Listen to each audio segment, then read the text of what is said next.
Welcome to Physics Pathshala.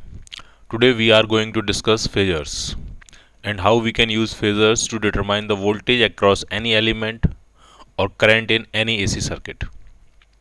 तो उसके लिए सबसे पहले आपको कुछ हमने एसएचएम में पढ़ा था कि अगर कोई पार्टिकल यूनिफॉर्म सर्कुलर मोशन करता है तो उसका जो प्रोजेक्शन होता है, उसकी जो शेडो होती है, हॉरिजॉन्टल एक्सिस पे हो या वर्टिकल एक्सिस पे हो या किसी भी डायमेट्रिक एक्सिस पे हो, वो एसएचएम एग्जीक्यूट करती है।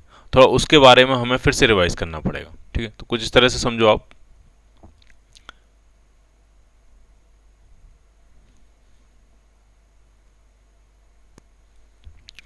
तो मान लिया एक पार्टिकल है जो कि इस सर्किल पे यूनिफॉर्म सर्कुलर मोशन कर रहा है। इस पॉइंट से मान लिया मूव करना स्टार्ट करता है, टी इज इक्वल टू 0 पे वो इस पॉइंट पे होता है और ये इसकी हॉरिजॉन्टल, ये मान लिया ये एक्स एक्सिस है और ये मान लिया ये है वाई एक्सिस। ठीक है, ये वाई एक्सिस है और ये है आपकी x axis. T t equal to 0 पे पार्टिकल यहाँ से स्टार्ट कर रहा है मोशन किसी पॉइंट से और ये सेंटर के अबाउट ओमेगा एंगुलर वेलोसिटी से घूम रहा है। जो मोशन है वो कैसा है? Uniform circular motion. तो उसकी जो एंगुलर वेलोसिटी है वो क्या रहेगी? कांस्टेंट। तो टी टाइम में पार्टिकल मान लिया कहीं यहाँ पहुँच जाता है। टी टाइम में टी इक्वल टू टी पे पार्टिकल कहीं पोजीशन सेकंड पोजीशन पे आ जाता है और इस टी टाइम में उसने उस पार्टिकल को मिलाने, सेंटर से मिलाने वाला पोजीशन वेक्टर कितना एंगल स्वीप कर लेगा। तो ये जो एंगल होगा, ओमेगा से घूम रहा है, टी टाइम में कितना एंगल स्वीप कर लेगा, तो वो एंगल होगा ओमेगा इंटू टी। ठीक, तो चाहो तो आप इस पार्टिकल की शेडो देख सकते हो एक्स एक्सिस पे, चाहो तो आप इस पार्टिकल की शेडो देख सकते हो वाई एक्सिस पे, चाहो तो आप इस पार्टिकल की शेडो देख सकते हो किसी भी डायमेट्रिक एक्सिस पे। वो सारी शेडो क्या कर रही होंगी? सिंपल हार्मोनिक मोशन कर रही होंगी। ठीक, अब कुछ चीज़ें आपको समझनी है। अगर हम इक्वेशन लिखें तो अगर मान लिया हम एक्स एक्सिस पे उसकी शेडो की इक्वेशन लिखें तो इसकी जो शेडो होगी वो यहाँ होगी, ये होगी इसकी शेडो। और शेडो का मीन पोजीशन से जो डिस्प्लेसमेंट होगा, अगर वो एक्स एक्सिस के अलॉन्ग मूव कर रही है शेडो, तो उसको हम स्मॉल एक्स कह सकते हैं। अगर आप गौर से देखो, अगर पार्टिकल के रोटेशन की रेडियस स्मॉल ए थी, पार्टिकल स्मॉल ए की रेडियस में ओमेगा एंगुलर वेलोसिटी से यूनिफॉर्म सर्कुलर मोशन कर रहा था, तो उसके शेडो की जो मीन पोजीशन से डिस्प्लेसमेंट की इक्वेशन आने वाली है एक्स। तो एक्स क्या आने वाला है? एक्स आ जाएगा आपका, अगर आप इस ट्राइंगल में देखो गौर से, तो ये आ जाएगा ए कॉस ओमेगा टी। क्लियर? इसका मतलब उसकी जो शेडो है, एक्स एक्सिस पे जो शेडो है वो एस एच एम कर रही है, क्योंकि साइन और कोसाइन जब भी फंक्शन होता है, साइन या फिर कॉस या फिर साइन और कॉस का कोई भी लीनियर कॉम्बिनेशन, अगर कोई क्वांटिटी टाइम के साथ साइनसॉइडली वेरी कर रही है तो वो क्या कर रही है? सिंपल हार्मोनिकली ऑसिलेट कर रही है। ठीक है, तो जो कोई भी फिजिकल क्वांटिटी अगर टाइम के साथ साइन या कॉस का फंक्शन है या साइन और कॉस के कोई भी लीनियर कॉम्बिनेशन का फंक्शन है, तो वो क्वांटिटी टाइम के साथ सिंपल हार्मोनिकली ऑसिलेट कर रही है। ठीक, यहाँ पे जो यूनिफॉर्म सर्कुलर मोशन करते हुए पार्टिकल की जो एक्स एक्सिस पे जो शेडो आ रही है वो कॉस का फंक्शन आई है। एक्स एक्सिस पे शेडो का मीन पोजीशन से डिस्प्लेसमेंट कॉस का फंक्शन आया है। इसका मतलब शेडो का जो डिस्प्लेसमेंट है वो सिंपल हार्मोनिकली ऑसिलेट कर रहा है। वो आपको समझ में भी आना चाहिए। जब पार्टिकल ऐसे मूव कर रहा होगा, यहाँ तक आएगा, वाई एक्सिस पे पहुँचेगा तो शेडो ऐसे मूव करते हुए ओरिजिन पे आ जाएगी। फिर पार्टिकल मूव करते हुए नेगेटिव यहाँ पहुँचेगा इस पॉइंट पे, तब तक शेडो भी इसी पॉइंट पे आ चुकी होगी। फिर पार्टिकल इधर मूव करेगा नेगेटिव वाई एक्सिस की तरफ, तो शेडो भी ओरिजिन की तरफ मूव कर रही होगी उसकी। और पार्टिकल मूव करेगा वापस से इधर आएगा तो शेडो भी वापस आ जाएगी। यानी पार्टिकल तो कर रहा है यूनिफॉर्म सर्कुलर मोशन और उसकी जो शेडो है वो लीनियर मोशन कर रही है। ठीक, और लीनियरली कैसे ऑसिलेट कर रही है? Simple harmonically. ठीक, अगर हम वाई एक्सिस पे इसकी शेडो देखें, ये तो ये शेडो यहाँ आने वाली है और उस शेडो का मीन पोजीशन से डिस्प्लेसमेंट हम मान लेते हैं वाई। तो ये वाई कितना आने वाला है? तो देखो जरा आप इस वाई को, ये अगर ये एंगल ओमेगा टी है तो ये वाला एंगल भी क्या बनने वाला है? Omega t. तो अगर आप इस ट्राइंगल में देखोगे तो एंगल के सामने वाली साइड आपको चाहिए, तो वो ए साइन ओमेगा टी हो गई। तो वाई एक्सिस पे जो शेडो बनेगी उसका मीन पोजीशन से डिस्प्लेसमेंट की इक्वेशन आ रही है ए साइन ओमेगा टी। तो वाई एक्सिस पे की जो शेडो है वो भी सिंपल हार्मोनिकली ऑसिलेट कर रही है। ठीक, अब कुछ कुछ चीज़ें समझनी है आपको। अगर पार्टिकल पार्टिकल जो है वो यूनिफॉर्म सर्कुलर मोशन कर रहा है, उसकी शेडो किसी भी एक्सिस पे एसएचएम कर रही है। ठीक, अब क्या क्या सिमिलरिटीज हैं वो आपको समझना है। पार्टिकल के लिए जो एंगुलर वेलोसिटी है वो शेडो के लिए एंगुलर फ्रीक्वेंसी है, वैल्यू सेम है। ये भी 2π/t चलेगा, ये भी 2π/t चलेगा। टी इसका टाइम पीरियड होगा पूरे सर्कुलर मोशन का, टी इसका टाइम पीरियड होगा पूरे एक ऑसिलेशन का। ठीक है, तो ओमेगा पार्टिकल के लिए क्या है, पार्टिकल के लिए क्या है, angular velocity. Uniform circular motion करते हुए पार्टिकल के लिए यह है एंगुलर वेलोसिटी, और शेडो के लिए ओमेगा है एंगुलर फ्रीक्वेंसी। ठीक, पार्टिकल के लिए जो स्मॉल ए है वो थी रेडियस। ठीक, और शेडो के लिए जो स्मॉल ए है वो है एम्पलीट्यूड, डिस्प्लेसमेंट एम्पलीट्यूड। ठीक है, तो इसी तरह से अगर कोई क्वांटिटी, इसका उल्टा भी ट्रू हो सकता है, अगर कोई क्वांटिटी सिंपल हार्मोनिकली ऑसिलेट कर रही है तो हम उसको किसी एक ऐसे सिस्टम से रिप्रेजेंट कर सकते हैं जो सिस्टम यूनिफॉर्म सर्कुलर मोशन कर रहा हो। अगर यूनिफॉर्म सर्कुलर मोशन करते हुए पार्टिकल की शेडो एसएचएम कर सकती है, तो कोई क्वांटिटी अगर एसएचएम कर रही है तो उसको हम ऐसे रिप्रेजेंट कर सकते हैं, किसी एक ऐसे सिस्टम से रिप्रेजेंट कर सकते हैं जो सिस्टम क्या कर रहा हो, यूनिफॉर्म सर्कुलर मोशन कर रहा हो। इसी इफर्ट का नाम है फेजर्स। समझो जरा आप इसमें, अल्टरनेटिंग करंट या अल्टरनेटिंग ईएमएफ, अल्टरनेटिंग वोल्टेज हो या अल्टरनेटिंग करंट हो, ये दोनों सिंपल हार्मोनिकली ऑसिलेट करते हैं, या साइन का फंक्शन होगा या कॉस का फंक्शन होगा। मान ले ये है अल्टरनेटिंग वोल्टेज सोर्स और ये है किसी सर्किट से जाने वाली अल्टरनेटिंग करंट, साइन या कॉस कुछ भी लिख सकते हो आप इसको। ठीक, तो अगर हम इसको ढंग से देखें तो हम इसको एक ऐसे सिस्टम से रिप्रेजेंट कर सकते हैं जो कि यूनिफॉर्म सर्कुलर मोशन कर रहा हो। तो वो कैसे करते हैं वो आपको समझना है।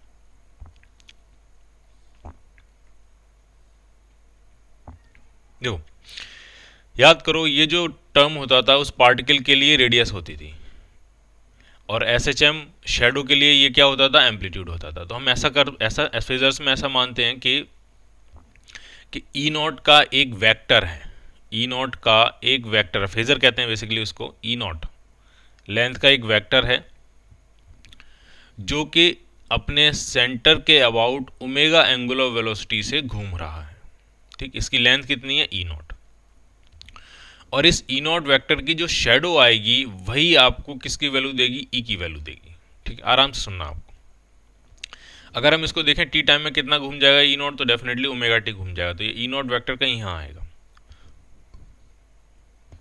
लेंथ इसकी ई नॉट, और ये कितना एंगल घूम गया होगा, ओमेगा इंटू टी। क्लियर? ठीक, अब तुमको कॉस नहीं चाहिए, तुमको साइन चाहिए। तो साइन जो होगा वो इसकी शेडो होगी किस एक्सिस पे, वाई एक्सिस पे, यानी इसका प्रोजेक्शन होगा, यानी इसका कंपोनेंट होगा किस एक्सिस पे, वाई एक्सिस पे। तो वाई एक्सिस पे ये आ जाएगा ई, और ये किसके बराबर होगा, ये आपका होगा ई नॉट साइन ओमेगा टी के बराबर। ठीक, अगर टी इक्वल टू 0 पे फेजर हॉरिजॉन्टल पोजीशन से स्टार्ट करता है तो वाई एक्सिस के अलोंग उसका साइन कंपोनेंट मिलता है, और एक्स एक्सिस के अलोंग उसका कॉस कंपोनेंट मिलता है। तो ये जो कंपोनेंट होगा, ये जो प्रोजेक्शन होगा एक्स एक्सिस के अलोंग, उसकी शेडो होगी, ये क्या होगा, ये होगा ई नॉट कॉस ओमेगा टी। अब सिंस आपको साइन ओमेगा टी दिया है तो इसका मतलब, ढंग से सुनना है, ईएमएफ की इंस्टेंटेनियस वैल्यू जो मिलेगी आपको किसी भी इंस्टेंट पे, किसी भी टाइम पे, जो इंस्टेंटेनियस वैल्यू मिलेगी वो इस ई नॉट फेजर के वर्टिकल प्रोजेक्शन से मिलेगी। इस ई नॉट फेजर ये घूम रहा होगा ओमेगा से, ऐसे घूम रहा होगा, एंटी क्लॉकवाइज घूम रहा होगा ओमेगा से। ठीक, तो घूमते घूमते किसी भी इंस्टेंट पे जो उसका वर्टिकल प्रोजेक्शन होगा, जो उसकी वर्टिकल एक्सिस पे शेडो होगी, वही क्या देगी आपको, ईएमएफ की इंस्टेंटेनियस वैल्यू। ठीक, तो हम करते क्या हैं फेजर्स में, ये जो मैक्सिमम वैल्यू होती है इसका बनाते हैं फेजर या वेक्टर। ठीक, और उसको ओमेगा एंगुलर वेलोसिटी से घुमा देते हैं। इसकी यहाँ पे साइन के अंदर प्लस ओमेगा टी है तो एंटी क्लॉकवाइज घुमाया है। अगर यहाँ साइन के अंदर होता माइनस ओमेगा टी तो इसको कैसे घुमा रहे होते हैं हम, clockwise. Anti clockwise angular velocity, angular displacement positive होते हैं, क्लॉकवाइज एंगुलर वेलोसिटी और एंगुलर डिस्प्लेसमेंट्स नेगेटिव होते हैं। ठीक, इसी तरह से अगर हमें इसको रिप्रेजेंट करना है फेजर्स के थ्रू, तो इसको भी कैसे रिप्रेजेंट करेंगे, देखो तो ये वर्टिकल एक्सिस, ये हॉरिजॉन्टल एक्सिस। तो t इक्वल टू 0 पे जो वेक्टर होगा उस वो कितना बड़ा होगा, आई नॉट।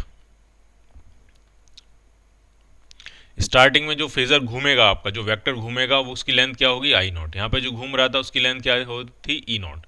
और ये कितनी एंगुलर वेलोसिटी से घूम रहा होगा, ओमेगा से। तो t इक्वल टू 0 पे आई नॉट होगा यहाँ, ये है आई नॉट। ठीक, t इक्वल टू 0 पे ये इसकी लोकेशन है, आई नॉट। ये घूम कितने से रहा है, एंटी क्लॉकवाइज सेंस में, ओमेगा से।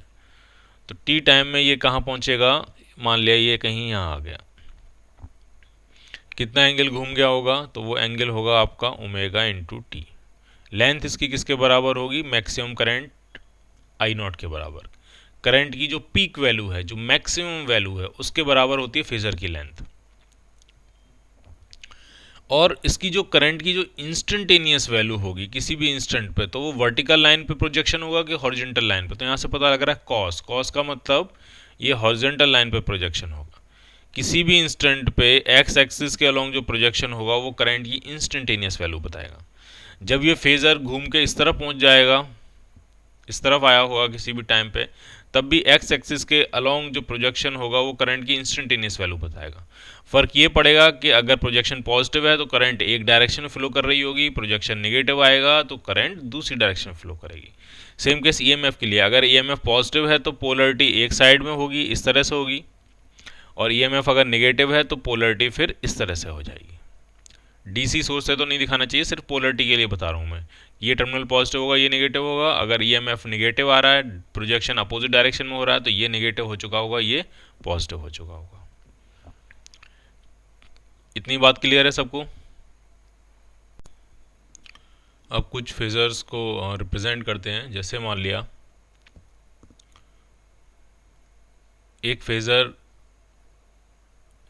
एक एसी करंट दिए, I is equal to I naught sine omega t. ठीक, और उसी फेजर में ईएमएफ भी आपको रिप्रेजेंट करना है, E is equal to E naught sine omega t plus pi by 6। ये दो अल्टरनेटिंग क्वांटिटीज़, एक अल्टरनेटिंग करंट है, एक अल्टरनेटिंग ईएमएफ है, ये दोनों ही आपको एक ही फेजर में रिप्रेजेंट करने। तो आराम समझना है कैसे करेंगे इसको। ये एक्स एक्सिस वाई एक्सिस। ठीक, अब जरा करंट के बारे में देखते हैं। तो करंट जो है t इक्वल टू 0 पे उसका जो फेज एंगल है वो 0 होगा, और ईएमएफ का t इक्वल टू 0 पे अगर फेज एंगल देखोगे तो वो 0 नहीं है, वो पाई बाई 6 है। ठीक है, तो अलग अलग कलर से अगर दिखाएं, तो करंट को पहले दिखाएं, तो करंट जो होगी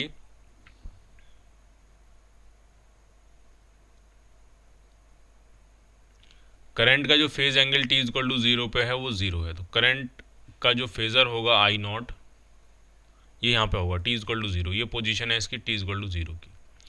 लेकिन जो ईएमएफ होगा ई नॉट, उसका t इक्वल टू 0 पे फेज एंगल 0 नहीं है, वो कितना है, पाई बाई 6। और फेज में करंट के फेज से ईएमएफ का जो फेज है वो पाई बाई 6 ज़्यादा है, तो वो फेज में आगे होगा। तो आगे कैसे बनाएंगे, इस तरह से, एंटी क्लॉकवाइज मतलब आगे। और कितना आगे, पाई बाई 6। तो ये होगा आपका ई नॉट, कब, t इक्वल टू 0 पे। और ये करंट से फेज में कितना है, पाई बाई 6 आगे है। और ये हमेशा पाई बाई 6 आगे रहेगा, क्योंकि जो करंट का फेज है वो ओमेगा टी है, और इसका जो फेज है ओमेगा टी तो है ही इसके पास, उसके साथ कितना और एक्स्ट्रा है, पाई बाई 6 और एक्स्ट्रा। यहाँ प्लस पाई बाई 6 है, इसलिए एंटी क्लॉकवाइज बनाया है पाई बाई 6। अगर ये माइनस पाई बाई 6 होता है, इसका मतलब ईएमएफ फेज में पाई बाई 6 पीछे होता है, तो हम कहाँ बनाते हैं, पीछे की तरफ बनाते हैं, क्लॉकवाइज पाई बाई 6 बनाते हैं इस तरह से। ठीक, तो ये दोनों फेजर्स की पोजीशन होगी t इक्वल टू 0 पे। आपने टी टाइम और दे दिया इसको, तो टी टाइम में दोनों ही ओमेगा टी और घूम जाएंगे। तो जो ईएमएफ है वो भी ओमेगा टी घूम चुका, ईएमएफ जो है वो भी ओमेगा टी घूम चुका होगा, और जो आई नॉट है वो भी ओमेगा टी घूम चुका होगा। ठीक है, तो अगर हम ईएमएफ बनाएं तो ईएमएफ कहीं यहाँ होगा, ये ईएमएफ का phasor E not, maximum value peak value, कितना घूम गया ये π/6 के अलावा और कितना घूम गया ओमेगा टी। इसी तरह से जो करंट है वो भी आपकी घूम गई होगी ओमेगा टी अपनी ओरिजिनल पोजीशन से, तो करंट कहीं यहाँ आ गई होगी ये आई नॉट, और ये करंट कितना घूम गई, तो करंट भी अपनी ओरिजिनल पोजीशन से कितना घूम गई वो ओमेगा टी। तो अब भी ईएमएफ और करंट के बीच में कितना एंगल रहेगा π/6। ईएमएफ हमेशा करंट से π/6 फेज में आगे रहेगा, यहाँ से ये हमें पता लग रहा है। ठीक, अब ये जो वैल्यूज़ हैं ई नॉट और आई नॉट, ये तो पीक वैल्यूज़ हैं। इंस्टेंटेनियस वैल्यूज़ ई और आई ये कैसे मिलेंगी, हॉरिजॉन्टल प्रोजेक्शन से कि वर्टिकल प्रोजेक्शन से? तो साइन देखते ही आपको समझ में आना चाहिए कि वो किससे मिलेंगी, वर्टिकल प्रोजेक्शन से। तो करंट की जो इंस्टेंटेनियस वैल्यू मिलेगी वो आई नॉट के वर्टिकल प्रोजेक्शन से मिलेगी, ये करंट की इंस्टेंटेनियस वैल्यू होगी। ठीक, और ई नॉट की जो ईएमएफ की जो इंस्टेंटेनियस वैल्यू मिलेगी वो ई नॉट के वर्टिकल प्रोजेक्शन से मिलेगी। ये होगी ईएमएफ की इंस्टेंटेनियस वैल्यू, ई नॉट के वर्टिकल प्रोजेक्शन से मिलेगी। ठीक है, तो जो इंस्टेंटेनियस वैल्यूज़ मिलती हैं किसी भी टाइम पे, ईएमएफ ऑफ करंट की इंस्टेंटेनियस वैल्यूज़ मिलती हैं वो उनके प्रोजेक्शन से मिलती हैं। ठीक है, और घूमने वाले जो फेजर्स होते हैं वो उनकी मैक्सिमम वैल्यूज़ होती हैं, मैक्सिमम ईएमएफ और ये मैक्सिमम करंट। और ये कितनी एंगुलर वेलोसिटी से घूमते हैं, उसी एंगुलर वेलोसिटी से घूमते हैं जो कि उनकी एंगुलर फ्रीक्वेंसी है। ठीक, ये हमने देखा सर्कुलर मोशन करते हुए पार्टिकल के लिए जो एंगुलर वेलोसिटी थी, एसएचएम करते हुए उसकी शैडो के लिए वही एंगुलर फ्रीक्वेंसी हो जाती है। क्लियर? तो इस तरह से हम ड्रॉ कर सकते हैं फेजर्स। तो आप चाहो तो आप फेजर की डेफिनेशन लिख सकते हो आप, a quantity which varies sinusoidally, phasor की डेफिनेशन लिखनी है आपको, a quantity which varies sinusoidally with time and represented as a projection of a rotating vector, a quantity which varies sinusoidally with time and represented as a projection of a rotating vector is called a phasor,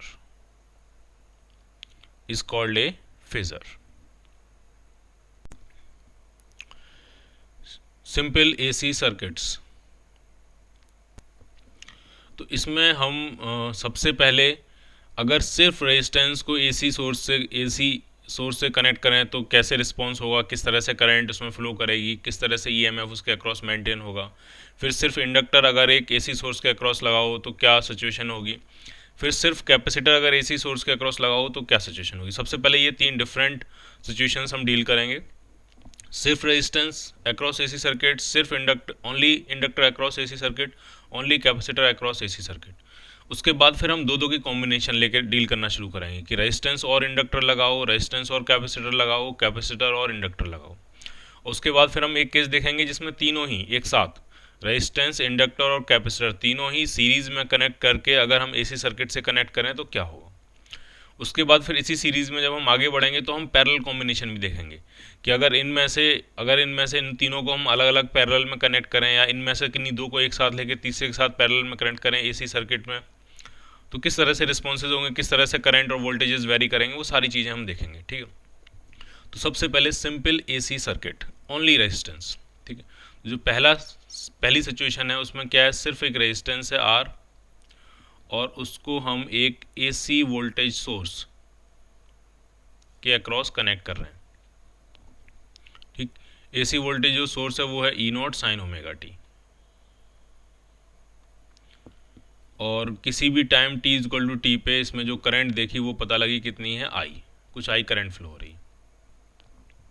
ठीक, तो जो current होगी resistance के case में वो simple, अगर हम Kirchhoff law लगाएं तो सिंपली कितना हो जाएगा, आई R minus E naught sine omega T. अगर करंट इधर फ्लो हो रही है तो इस इंस्टेंट पे ये पोलरिटी पॉजिटिव होगी, ये वाली पोलरिटी नेगेटिव होगी, करंट इधर फ्लो हो रही है। ठीक है, तो I R plus I R minus E naught sine omega t equal to 0। तो आई यहाँ से आ जाएगा आपका E naught sine omega t upon R. ठीक है, मैंने किरचॉफ लगाया, यहाँ से चलना शुरू किया, प्लस आई आर और नेगेटिव प्लेट मिली है, नेगेटिव टर्मिनल मिला है तो minus E naught sine omega t is equal to 0। तो वहाँ से ये आ जाएगा। ठीक है, तो इसका मतलब अगर आप इसको थोड़ा इस तरह से लिखो, I is equal to E naught by R और इनटू साइन ओमेगा टी, तो जो करंट फ्लो होगी रेजिस्टेंस में वो भी साइनोसॉइडल होगी, और ये जो वैल्यू लिखी हुई है ये करंट की मैक्सिमम वैल्यू होगी। ठीक, क्योंकि बाकी जो फंक्शन है वो साइन का फंक्शन है, टाइम के साथ वेरी कर रहा है, तो ये जो वैल्यू होगी वो क्या होगी, करंट की मैक्सिमम वैल्यू होगी। तो जो करंट की मैक्सिमम वैल्यू मिल रही है आई नॉट से, जिसको हम कहेंगे, वो होगी ईएमएफ की maximum value upon resistance, upon opposition, upon resistance. ठीक, जो करंट है वो भी साइनोसॉइडली वेरी कर रही है, I is equal to I naught sine omega t. और इम्पोर्टेंट बात इसमें यह है कि ईएमएफ का फेज और करंट का फेज दोनों सेम है। इसका मतलब जब ईएमएफ मैक्सिमम होता होगा तब करंट मैक्सिमम होती होगी, जब ईएमएफ ज़ीरो होता होगा तब करंट ज़ीरो होती होगी, जब ईएमएफ मैक्सिमम होता होगा अपोजिट डायरेक्शन में, अपोजिट पोलरिटी के साथ, तो करंट भी उसी टाइम मैक्सिमम होती होगी बट अपोजिट डायरेक्शन में। तो ईएमएफ और जो करंट है वो दोनों सेम फेज में चल रहे हैं। तो रेजिस्टेंस के अक्रॉस, अब ये इंपॉर्टेंट पॉइंट है, रेजिस्टेंस के अक्रॉस ईएमएफ और रेजिस्टेंस में से पास होने वाली करंट दोनों सेम फेज में होते हैं। तो ये लिख लेना है आपको, ईएमएफ या voltage across resistance and current passing through resistance both are in same phase. ठीक है, अगर हम फेजर डायग्राम बनाएं तो किस तरह से बनाएंगे, तो इस तरह से बनेगा ये।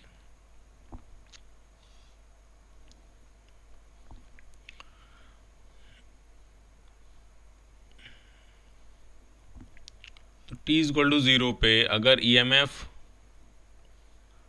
t इज इक्वल टू 0 पे अगर ईएमएफ ई नॉट हॉरिजॉन्टल था, तो t इज इक्वल टू 0 पे जो करंट होगी आई नॉट वो भी क्या होगी, आपकी हॉरिजॉन्टल ही होगी। ठीक, और ये दोनों ही ओमेगा से घूम रहे होंगे एंटी क्लॉकवाइज सेंस में। तो t टाइम में अगर ई नॉट कहीं यहाँ होगा तो आई नॉट भी कहीं उसी डायरेक्शन में उसी के साथ होगी। ये ई नॉट और ये आई नॉट दोनों ने मिलके कितना एंगल, दोनों ने ही कितना एंगल स्वीप कर लिया होगा, ओमेगा टी। और जो करंट और ईएमएफ की इंस्टेंटेनियस वैल्यूज मिलेंगी वो इन दोनों फेजर्स के हॉरिजॉन्टल कंपोनेंट से नहीं मिलेंगी, किससे मिलेंगी, वर्टिकल कंपोनेंट से। आई नॉट का वर्टिकल कंपोनेंट, वर्टिकल प्रोजेक्शन जो होगा वो देगा आई की वैल्यू, और ई नॉट का जो वर्टिकल प्रोजेक्शन होगा वो देगा ई की वैल्यू, क्योंकि दोनों ही साइन के फंक्शन है। अगर दोनों ही कॉस के फंक्शन होते तो इनके हॉरिजॉन्टल कंपोनेंट्स दे रहे होते। क्लियर? ठीक, अगर हम इनकी ग्राफ्स बनाएं टाइम के साथ करंट और ईएमएफ का, तो ये इस तरह से बनेगा, दोनों ही साइन के ही ग्राफ होंगे इस तरह से, और ये ग्राफ और रिपीट करते जाएंगे बार बार। तो मान लिया ये ईएमएफ का ग्राफ है, तो ईएमएफ की मैक्सिमम वैल्यू ई नॉट होगी, तो इसी तरह से करंट का भी ग्राफ बनेगा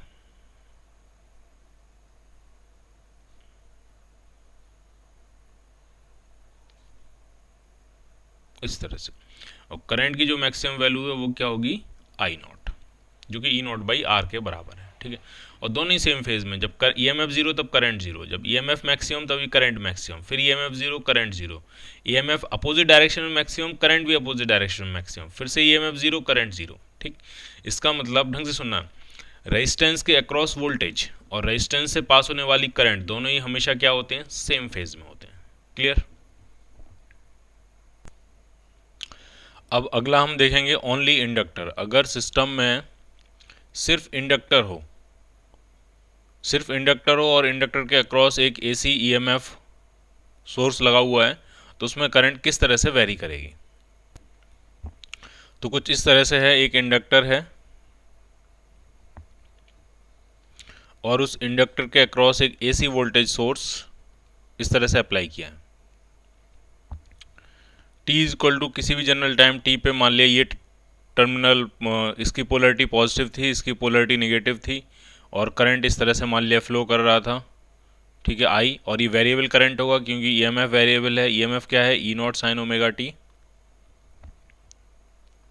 तो ये करंट भी वेरिएबल होगा।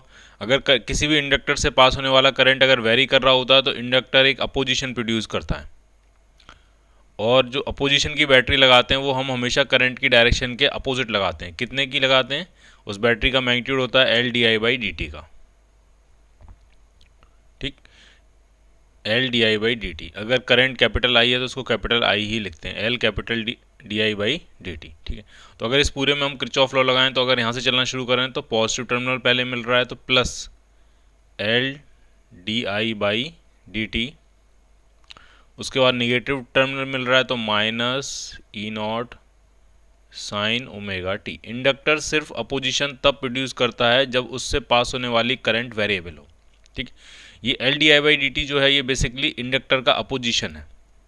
इंडक्टर कितना अपोजिशन दे रहा है, ठीक है, ये बेसिकली इंड्यूस्ड ईएमएफ है। इंडक्टर के अंदर अगर करंट वेरी कर रही होगी तो उस बढ़ते हुए या घटते हुए या वेरिएबल करंट का वो अपोज करने के लिए एक इंड्यूस्ड ईएमएफ प्रोड्यूस करता है, और वो इंड्यूस्ड ईएमएफ उस करंट में चेंज का अपोज करता है। तो ये इंड्यूस्ड ईएमएफ है L d i by d T. ठीक, ये करंट का अपोजिशन है किसको, सॉरी इस ये इंडक्टर का अपोजिशन है किसको, इस करंट में होने वाले चेंज को। अगर करंट बढ़ रहा होगा तो उसको घटाने की कोशिश करता है, और अगर करंट घट रहा होगा तो उसको बढ़ाने की कोशिश करता है। तो ये हो गया L d i by d t minus E naught sine omega t is equal to zero. तो यहाँ से जो डी आई आने वाला है वो आपका आ जाएगा E naught by L sine omega t into d t. अब दोनों तरफ क्या कर लेते हैं, इंटीग्रेट कर लेते हैं। और डेफिनेट इंटीग्रल नहीं है, इनडेफिनेट इंटीग्रल है, तो डी आई का इंटीग्रेशन आई हो जाएगा, ई नॉट बाई एल तो कांस्टेंट ही है, और साइन ओमेगा टी का इंटीग्रेशन होता है माइनस कॉस ओमेगा टी, और जो मल्टीप्लायर होता है टी का उससे क्या कर देते हैं, डिवाइड कर देते हैं। ठीक, और जब भी इनडेफिनेट इंटीग्रेट करते हैं, लिमिट्स पुट नहीं करते हैं, तो एक इंटीग्रेशन कांस्टेंट ऐड करते हैं। जब भी इनडेफिनेट इंटीग्रेशन होता है, लिमिट्स पुट नहीं करी हैं हमने, तब भी एक कांस्टेंट ऐड करते हैं, इसको हम कहते हैं इंटीग्रेशन कांस्टेंट। ये क्या है आपका इंटीग्रेशन कांस्टेंट आईसी। ठीक, तो ये आ गया आपका इंडक्टर, सिर्फ इंडक्टर के अक्रॉस अगर अल्टरनेटिंग वोल्टेज सोर्स लगाया गया है तो उससे पास होने वाली current E naught by omega L, और ये माइनस कॉस ओमेगा टी है। ठीक, माइनस कॉस ओमेगा टी को अगर हम कन्वर्ट करें तो हम इसको लिख सकते हैं sign omega T minus pi by to. कैसे किया कन्वर्ट वो भी मैं आपको बताऊंगा, प्लस इंटीग्रेशन कांस्टेंट सी। लेकिन कुछ चीज़ें उससे पहले आपको समझनी है। अगर ईएमएफ आपका साइनोसॉइडल है, जो अप्लाइड ईएमएफ है अगर वो आपका साइनोसॉइडल है, तो इसका मतलब जो करंट होगी वो भी साइनोसॉइडल ही होगी। ठीक, फेज में आगे या पीछे कुछ भी हो सकती है, लेकिन करंट भी क्या होगी, साइनोसॉइडल। और अगर करंट साइनोसॉइडल है तो करंट की जो एवरेज वैल्यू होगी ओवर वन साइकिल, अगर हम पूछे ईएमएफ की average value over one cycle कितनी होगी तो वो जीरो होगी। Over one cycle, half cycle की बात नहीं कर रहे हैं, पूरी साइकिल के ऊपर। तो इसी तरह से अगर करंट साइनोसॉइडल है तो करंट की भी जो एवरेज वैल्यू आनी चाहिए ओवर वन साइकिल वो क्या आनी चाहिए, जीरो आनी चाहिए। ठीक, तो वो जीरो तभी पॉसिबल है जब ये इंटीग्रेशन कांस्टेंट ये वैल्यू जीरो हो, अदरवाइज ये टर्म तो जीरो हो जाएगा। साइन या कॉस का जो फंक्शन होगा वो तो जीरो हो जाएगा एक पूरे साइकिल में, लेकिन ये कांस्टेंट सी रह जाएगा, तो करंट की वैल्यू जीरो नहीं हो पाएगी। ठीक है, तो करंट की वैल्यू अगर अगर करंट साइनोसॉइडली वेरी कर रही है तो करंट की average value over one cycle अगर जीरो होनी है तो वो तभी हो सकती है जब उसका इंटीग्रेशन कांस्टेंट सी की वैल्यू क्या हो, जीरो हो। क्लियर, इसका मतलब ये जो इंटीग्रेशन कांस्टेंट है ये क्या होगा आपका, जीरो। ठीक, अब जरा देखते हैं ये माइनस कॉस से ये कैसे बना लिया हमने। ठीक है, तो आराम समझना, sine pi by to minus theta जो होता है वो कॉस थीटा होता है। ठीक, अगर कहीं माइनस कॉस थीटा है तो ये minus sine pi by to minus theta हो जाएगा। ठीक, और ये माइनस जो होता है इसको अगर हम अंदर लेके जाएं तो ये बन जाएगा sine theta minus pi by two. तो sine theta minus pi by two जो होगा वो किसके बराबर होगा, वो माइनस कॉस थीटा के बराबर हो जाएगा। तो हमारे पास जो था वो माइनस कॉस थीटा था, और इसको हमने किस में कन्वर्ट कर लिया, sign theta minus pi by to में। ठीक, तो जो करंट आ रही है आई इज इक्वल टू, तो ये आ रही है E naught by omega L. अब आराम से एक एक टर्म को आपको देखना है, into sine omega T minus pi by to. और जो ईएमएफ था अप्लाइड ईएमएफ इंडक्टर के अक्रॉस जो वोल्टेज था वो था ई नॉट साइन ओमेगा टी। तो पहली बात तो ये समझ में आ रही है कि ये जो पूरा टर्म लिखा हुआ है ये करंट की मैक्सिमम वैल्यू है। ठीक, ये जो पूरा टर्म लिखा हुआ है ये करंट की क्या है, मैक्सिमम वैल्यू। तो इसको हम लिख सकते हैं आई नॉट। तो आई नॉट जो आएगा वो किसके बराबर आ रहा है, वो आ रहा है ईएमएफ की maximum value E not upon omega L. तो ये जो ओमेगा एल जैसा टर्म है,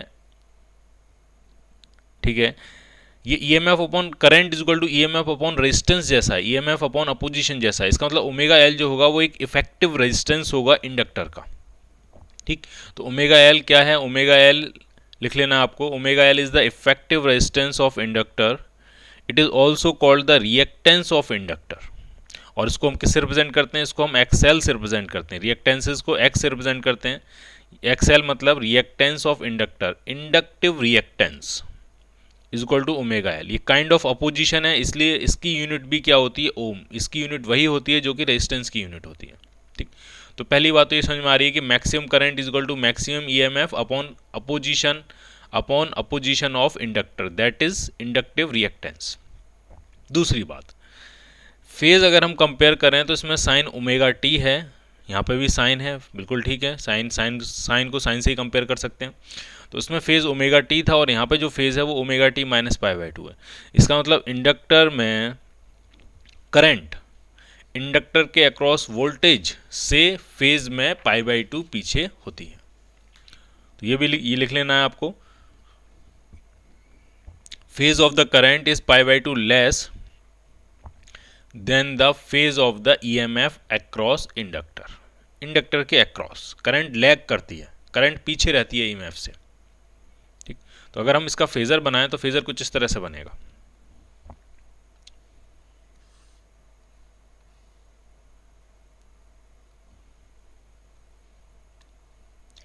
अगर t इज इक्वल टू 0 पे ईएमएफ ई नॉट इस तरफ था, t इज इक्वल टू 0 पे, तो करंट जो होगी फेज में पीछे होगी, आई नॉट कहीं यहाँ आएगी,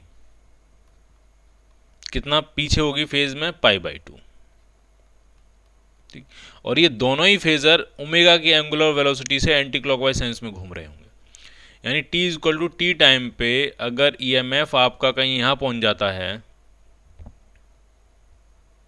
कितना घूम गया होगा, डेफिनेटली ओमेगा टी। तो करंट भी अपनी ओरिजिनल लोकेशन से कितना घूम जाएगी, डेफिनेटली ओमेगा टी, क्योंकि दोनों ही ओमेगा से घूम रहे हैं, एंगुलर वेलोसिटी तो दोनों की सेम है, ओमेगा टी। अब भी दोनों के बीच में जो एंगल होगा वो कितना होगा, 90 डिग्री, वो हमेशा 90 डिग्री रहेगा। करंट हमेशा आई नॉट हमेशा ई नॉट से फेज में 90 डिग्री पीछे रहेगी। ठीक, क्लियर। तो अगर हम इनका वेरिएशन दिखाएं टाइम के साथ कि करंट और ईएमएफ किस तरह से टाइम के साथ वेरी कर रहे हैं, तो ग्राफ कुछ इस तरह से बनने जा रहा है। पहले ईएमएफ को ड्रॉ करते हैं। तो ईएमएफ का ग्राफ, ईएमएफ की इक्वेशन क्या आती है, E is equal to E naught sine omega t. तो सिंपली ये साइन का ग्राफ बनेगा। तो ये है कुछ ईएमएफ का ग्राफ।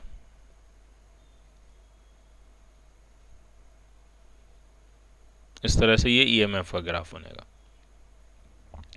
अब करंट ढंग से समझना है, करंट फेज में 90 डिग्री पीछे है, तो जब ईएमएफ 0 होगा तो करंट नेगेटिव में मैक्सिमम होगी। ठीक, जब ईएमएफ मैक्सिमम होगा तब करंट 0 होगी, जब ईएमएफ 0 होगा तब करंट फिर बढ़ते बढ़ते मैक्सिमम होगी। तो करंट का एक बार मैं बना देता हूँ, उसके बाद थोड़ा समझने की कोशिश करते हैं इसको।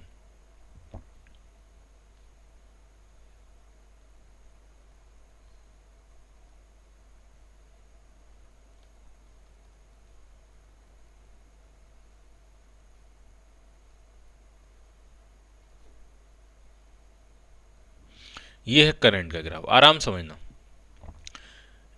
ये क्या है, ये वाला है ईएमएफ का ग्राफ, ये करंट का ग्राफ। अब आप जब बताओ फेज में कौन आगे है कौन पीछे, तो ज़रा समझो, ज़रा ढंग से समझना। मैक्सिमम वैल्यूज़ को अगर हम कंपेयर करें, मैक्सिमम वैल्यूज़ को कंपेयर करना ज़्यादा आसान होता है। ठीक है, तो ईएमएफ ने पहले ही अपनी मैक्सिमम वैल्यू अचीव कर ली है और करंट ने कुछ टाइम के बाद मैक्सिमम वैल्यू अचीव की है।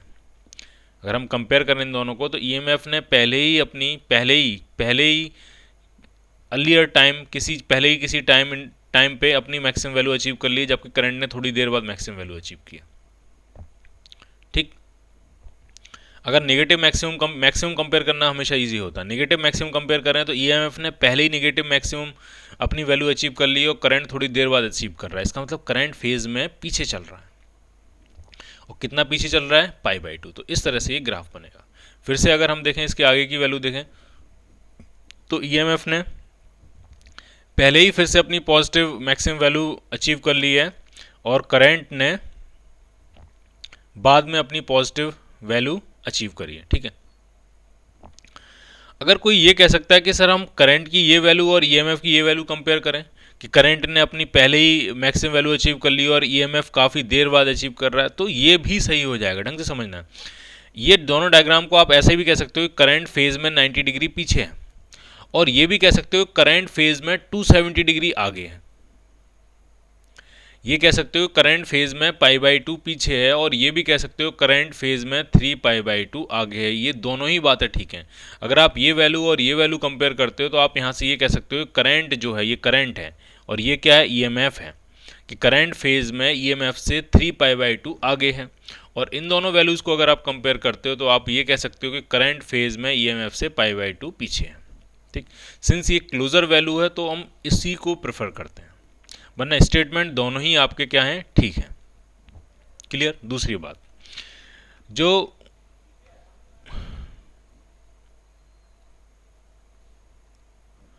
जो अपोजिशन इंडक्टर देता है जिसको हम एक्सएल कहते हैं, रिएक्टिव इंडक्टेंस ओमेगा एल से रिप्रेजेंट करते हैं, इसको गौर से देखो। ये जो अपोजिशन है ये ओमेगा के प्रोपोर्शनल है। इंडक्टर का जो अपोजिशन है वो ओमेगा के प्रोपोर्शनल है। इसका मतलब जितनी ज़्यादा फ्रीक्वेंसी होगी उतना ज़्यादा इफेक्टिव अपोजिशन, इफेक्टिव रेजिस्टेंस होगा इंडक्टर का।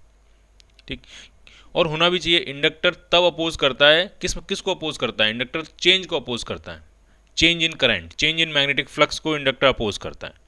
तो जितनी तेज़ी से चेंज हो रहा होगा उतना ज़्यादा उसका अपोजिशन होगा। जितना चेंज स्लो हो जाएगा उतना अपोजिशन कम हो जाएगा। अगर हम स्टेबल डीसी करंट की बात करें, करंट स्टेबल हो चुकी है, डीसी करंट है, इसका मतलब उसमें अब कोई चेंज नहीं हो रहा है। स्टडी स्टेट में ओमेगा की वैल्यू क्या होगी? 0। इसका मतलब डीसी करंट है, स्टडी स्टेट की बात कर रहे हैं जिसमें करंट की वैल्यू कांस्टेंट हो जाती है, उसके बाद ना बढ़ती है ना घटती है। तो उस सिचुएशन में इंडक्टर का अपोजिशन 0 होता है। इंडक्टर कोई अपोजिशन नहीं देता।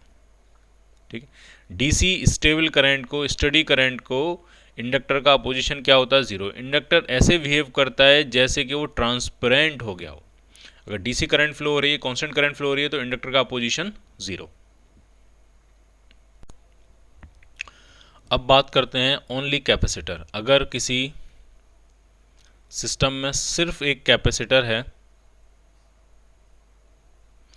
और उसके अक्रॉस एक एसी वोल्टेज सप्लाई लगाई गई है, E = E0 sin ωt। ठीक, ये सिर्फ एक कैपेसिटर है। तो एक कैपेसिटर है, उसके अक्रॉस हमने एक अल्टरनेटिंग सोर्स लगाया हुआ है और T = किसी भी जनरल टाइम t पर मान लिया करंट कुछ इस तरह से फ्लो कर रही होगी। इस वाली प्लेट पे पॉजिटिव चार्ज मान लिया एक्यूमुलेट हो गया है, इस वाली प्लेट पे नेगेटिव चार्ज एक्यूमुलेट हो गया है और कुछ मान लिया इसकी पोलरिटी ये पॉजिटिव है, इसकी नेगेटिव है। ये करंट इस तरह से फ्लो कर रही होगी और करंट की वजह से ये जो चार्ज है Q स्मॉल q वो और ज़्यादा बढ़ता जा रहा होगा। ठीक, तो अगर हम किरचॉफ की इक्वेशन लगाएं, यहाँ से चलना शुरू करें इस पॉइंट से, तो पहले पॉजिटिव प्लेट मिल रही है तो +Q/C, उसके बाद फिर ऐसे आते हुए नेगेटिव टर्मिनल मिला आपको, नेगेटिव पोलरिटी, तो -E0 sin ωt।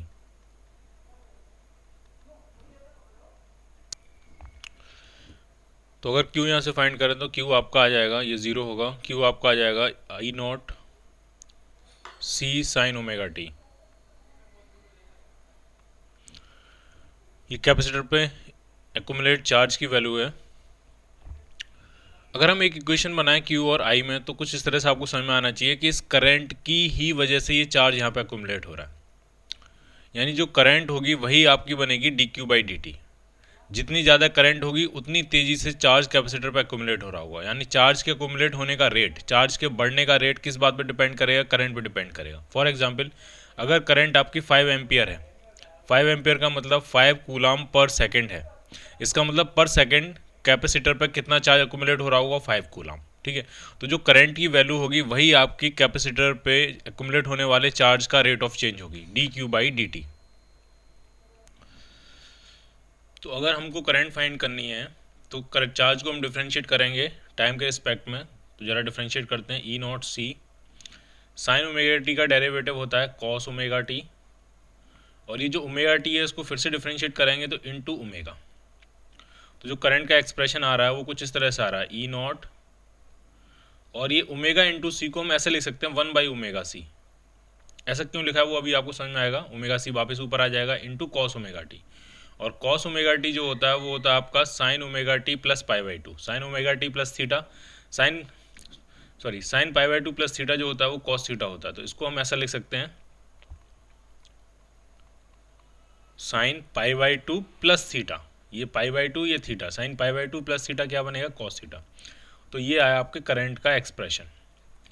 अब इसको गौर से देखो, ये जो पूरा टर्म बनने वाला है ये होगा मैक्सिमम करंट की वैल्यू।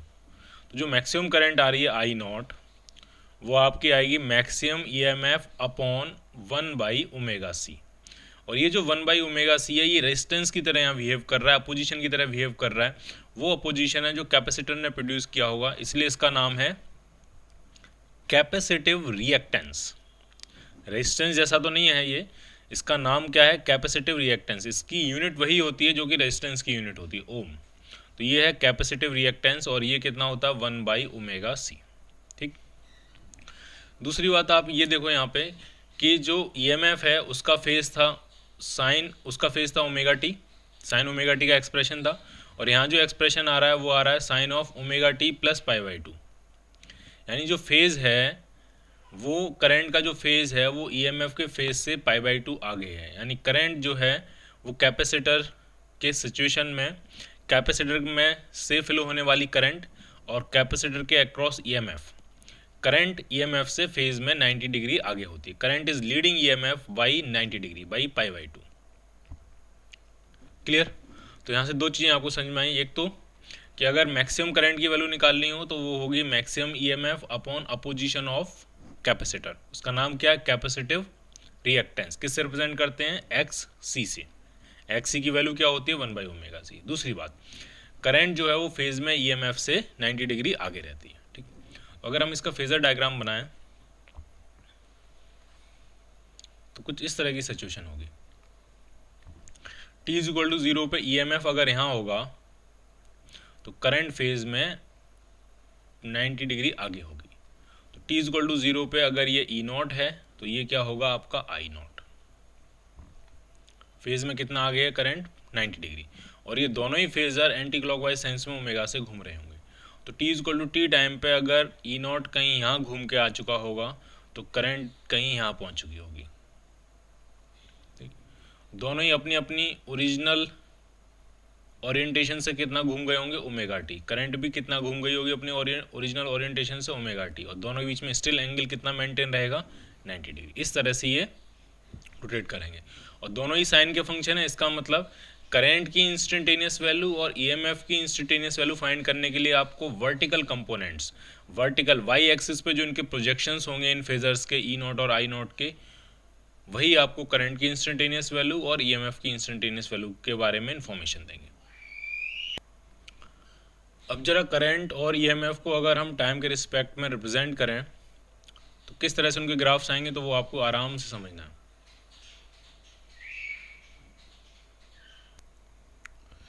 तो सबसे पहले अगर हम EMF का ग्राफ बनाएं, EMF किस तरह से वेरी करेगा, तो EMF की जो इक्वेशन थी E=E0 sine omega t, simple plain sine का ग्राफ बनेगा ये।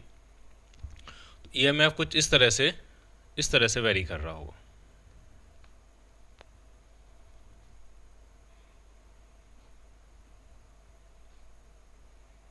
इस तरह से, ये क्या है, ये EMF का ग्राफ है।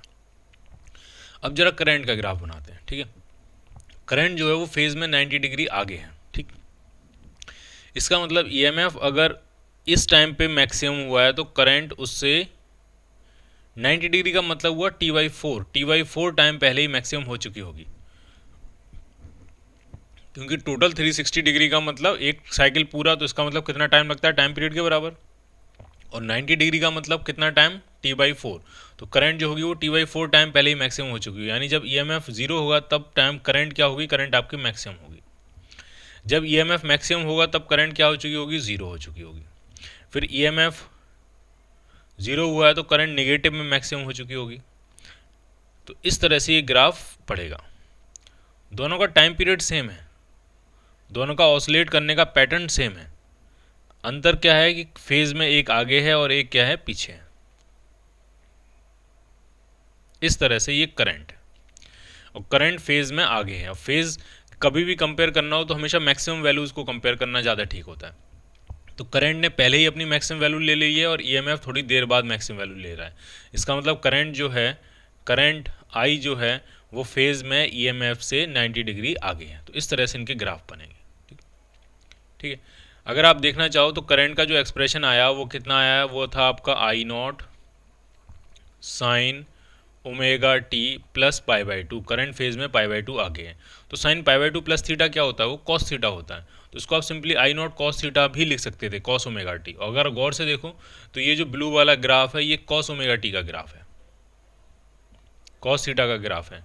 और ये येलो वाला जो ग्राफ है वो किसका ग्राफ है, वो साइन थीटा का ग्राफ है। क्लियर। अब थोड़ा सा कैपेसिटिव रिएक्टेंस के बारे में देखते हैं, जिसको हमने XC से रिप्रेजेंट किया था। और XC की वैल्यू क्या होती है, 1/ωc। अब इसमें आप गौर से देखो, जो XC है, जो कैपेसिटर का अपोजिशन है, जिसको आप कैपेसिटिव रिएक्टेंस कहते हो, जिसकी यूनिट भी ओम की यूनिट ओम ही होती है, ये 1/ω के प्रोपोर्शनल है, ओमेगा के इन्वर्सली प्रोपोर्शनल है।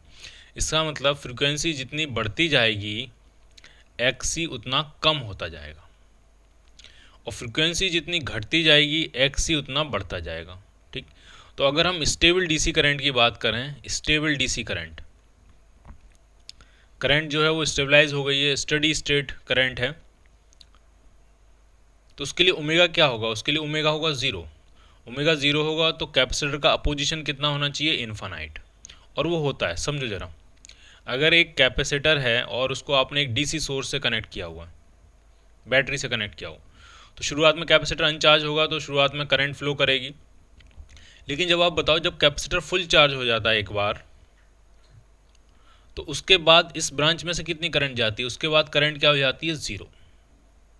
जब कैपेसिटर फुल चार्ज हो जाता है, जब स्टडी स्टेट आ जाती है, इंपॉर्टेंट बात है स्टडी स्टेट, स्टेबल सिस्टम होना चाहिए। जब स्टडी स्टेट आ जाती है तो कैपेसिटर का जो अपोजिशन होता है वो इन्फानाइट हो जाता है, और वो इन्फानाइट हो जाता है, इसीलिए कैपेसिटर वाली ब्रांच में से करंट क्या हो जाती है, ज़ीरो। तो ये आप समझ सकते हो कि अगर मान लिया कुछ इस तरह का सिस्टम दिया है, उसमें कुछ ही ब्रांच में कैपेसिटर लगा है, कुछ रेजिस्टेंसेज और भी रेजिस्टेंसेज वगैरह लगे हुए हैं, इस तरह से सिस्टम है। ठीक है। तो अगर इस ब्रांच में स्टडी स्टेट की बात करोगे तो स्टडी स्टेट में जिस ब्रांच में कैपेसिटर लगा होता है उसमें इन्फानाइट अपोजिशन होता है, उसमें से करंट ज़ीरो फ्लो करती है। यानी इस ब्रांच में से करंट कितनी जाएगी, ज़ीरो। बैटरी से जो भी करंट निकलेगी वो इस दूसरी ब्रांच में से होती हुई बैटरी में वापस चली जाएगी। लेकिन जिसमें कैपेसिटर लग गया है जिस ब्रांच में, उस ब्रांच में से करंट क्या हो जाती है, ज़ीरो। क्लियर। ठीक है। अब जरा इन तीन चीज़ें अभी तक हमने पढ़ी हैं। रेजिस्टेंस का तो सिंपली रेजिस्टेंस ही होता है, इंडक्टर का इंडक्टिव रिएक्टेंस, और कैपेसिटर का कैपेसिटिव रिएक्टेंस। इन तीनों का ओमेगा के साथ एक बार ग्राफ ड्रॉ कर लेते हैं, किस तरह का ग्राफ बनता है फ्रीक्वेंसी के साथ। तो ये फ्रीक्वेंसी है और इस एक्सिस पे आपके रेजिस्टेंस और रिएक्टेंसेस होंगे। ठीक है। तो पहली बात तो एकदम क्लियर है कि रेजिस्टेंस के केस में रेजिस्टेंस जो होता है वो ओमेगा पे डिपेंड ही नहीं करता है, रेजिस्टेंस तो आर ही होता है, उसको ओमेगा से कोई लेना देना नहीं। तो रेजिस्टेंस का जो ग्राफ बनेगा वो स्ट्रेट लाइन होगा, किसी भी ओमेगा कुछ भी हो, रेजिस्टेंस हमेशा क्या रहेगा आपका, आर ही रहेगा। अब जरा देखते हैं एक्सएल का ग्राफ कैसा बनेगा। तो एक्सएल की जो वैल्यू आई थी वो आपकी ओमेगा इंटू एल आई थी, यानी ओमेगा के साथ एक्सएल लीनियरली इंक्रीज करेगा। तो एक्सएल का जो ग्राफ बनेगा वो कहीं इस तरह से बनेगा, ये होगा एक्सएल ओमेगा, जो कि ओमेगा इंटू एल के बराबर होता है, ओमेगा बढ़ता जाएगा तो एक्सएल बढ़ता जाएगा। ठीक। और तीसरी जो वैल्यू है वो है एक्सी। एक्सी क्या होता है, एक्सी होता है 1/ωc, ओमेगा के इन्वर्सली प्रोपोर्शनल है। तो एक्सी पे जरा फोकस करो, एक्स सी इंटू ओमेगा अगर हम करें तो ये कांस्टेंट के बराबर आ रहा है। सी तो कैपेसिटेंस होगा, कांस्टेंट होगा। तो ये ग्राफ बनेगा कैसे? ये रेक्टेंगल और हाइपरबोला होगा। दो वेरिएबल्स का प्रोडक्ट अगर एक कांस्टेंट के बराबर आ जाए, कोई भी कांस्टेंट हो, तो उनके बीच में जो ग्राफ होता है वो रेक्टेंगल और हाइपरबोला होता है। तो उसकी जो शेप होगी हाइपरबोलिक शेप होगी। तो कुछ इस तरह से होगा।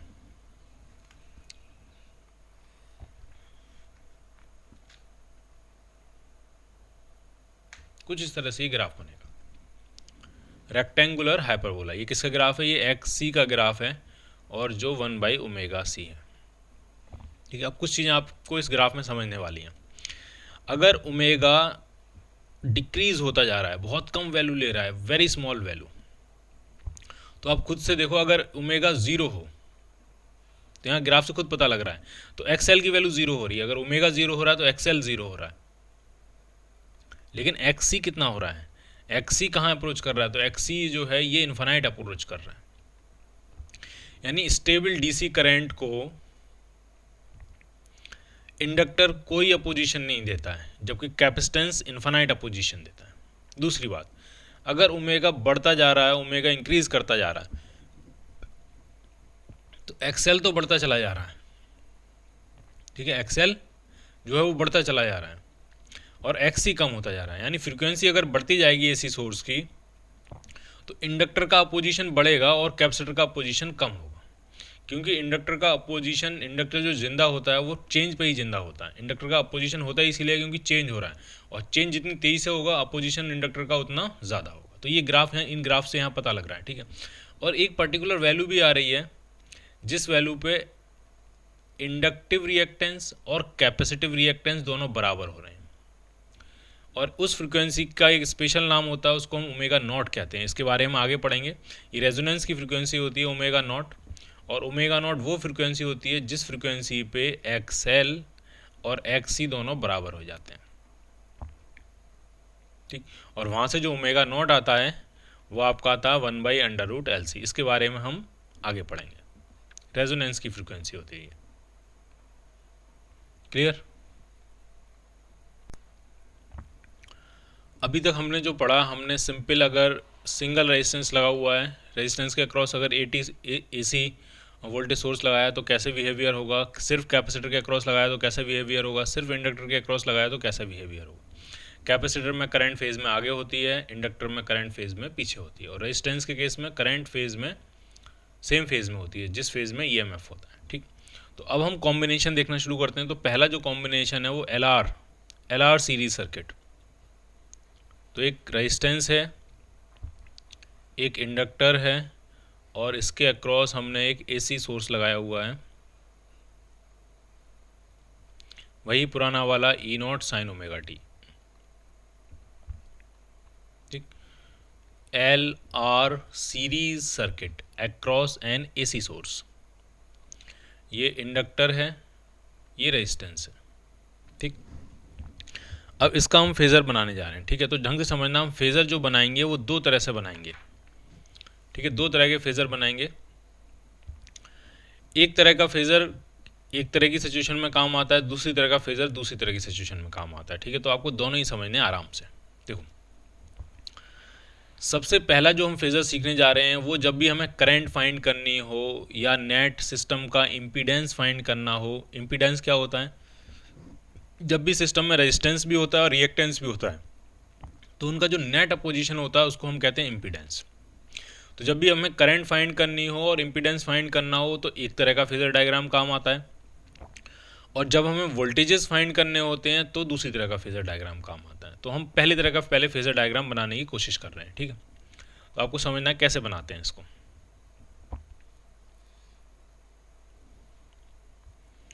ठीक, तो t=0 पे अगर EMF बनाएं तो EMF इसी डायरेक्शन में बनेगा, तो ये होगा E0। t=0 पे ये EMF होगा।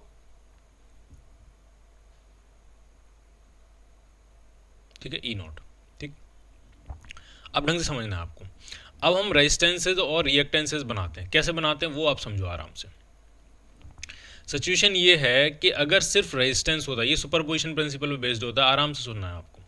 अगर सिर्फ रेजिस्टेंस होता तो करंट EMF के ही साथ फेज में होती, और अगर सिर्फ इंडक्टर होता तो करंट ईएमएफ से 90 डिग्री पीछे फेज में होती। ठीक, तो हम क्या करते हैं, हम इस तरह से करते हैं, रेजिस्टेंस वाला जो आर है वो हम ईएमएफ के साथ ही बना देते हैं। और क्या सोच के बनाते हैं, ये सोच के बनाते हैं कि अगर सिस्टम में सिर्फ रेजिस्टेंस होता तो करंट ईएमएफ के साथ ही फेज में होती, और इंडक्टर का जो अपोजिशन है वो हम ईएमएफ से 90 डिग्री फेज में पीछे बनाते हैं। क्या सोच के बनाते हैं कि अगर सिर्फ सिस्टम में सिर्फ इंडक्टर होता तो करंट फेज में पीछे होती। तो हम इस तरह से ड्रॉ करते हैं, ये होता है एक्सएल, ये आर। अगर कैपेसिटर भी होता तो कैपेसिटर में करंट आगे होती है तो एक्सी हम ऊपर की तरफ बना देते हैं। ठीक है, तो जो रेजिस्टेंसेज और रिएक्टेंसेज हैं इनको हम ड्रॉ करते हैं करंट के बारे में सोच के, क्योंकि इस फेज़र का मेन यूज़ यही है कि करंट की वैल्यू फाइंड करना। कैसे फाइंड करते हैं वो आप समझो।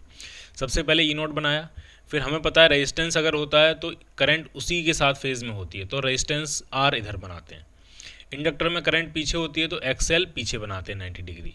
अगर यहाँ कैपेसिटर होता तो एक्सी 90 डिग्री आगे बनाते हैं। ठीक, पहली बात। दूसरी बात, ये हो गया आर, ये हो गया एक्सएल। अब इनका जो नेट अपोजिशन है वो इनका रिजल्टेंट होता है, तो ये बनेगा आपका नेट अपोजिशन। ठीक, किससे रिप्रेजेंट करेंगे, इसको रिप्रेजेंट करेंगे जेड से।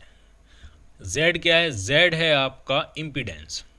रेजिस्टेंस, रिएक्टेंस सबका जो नेट होता है, नेट अपोजिशन, उसको हम कहते हैं इम्पीडेंस। और जेड की वैल्यू क्या होगी, तो जेड हो गया आपका अंडर रूट ऑफ 90 डिग्री पे तो under root of R square plus XL का स्क्वायर। ठीक है, तो सबसे पहला जो कंस्ट्रक्शन है वो है जेड निकालना। जेड कैसे निकालना है, सिंपल, पहले ईएमएफ बनाओ, ईएमएफ के साथ ही आर बनाओ।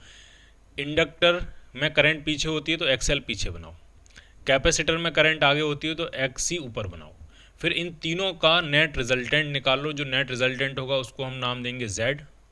जेड का नाम क्या है, इम्पीडेंस। ठीक, और दूसरी इंपॉर्टेंट बात फिर से सुनना आपको, अगर रेजिस्टेंस होता तो करंट इधर होती, इस डायरेक्शन में ईएमएफ के साथ फेज में होती।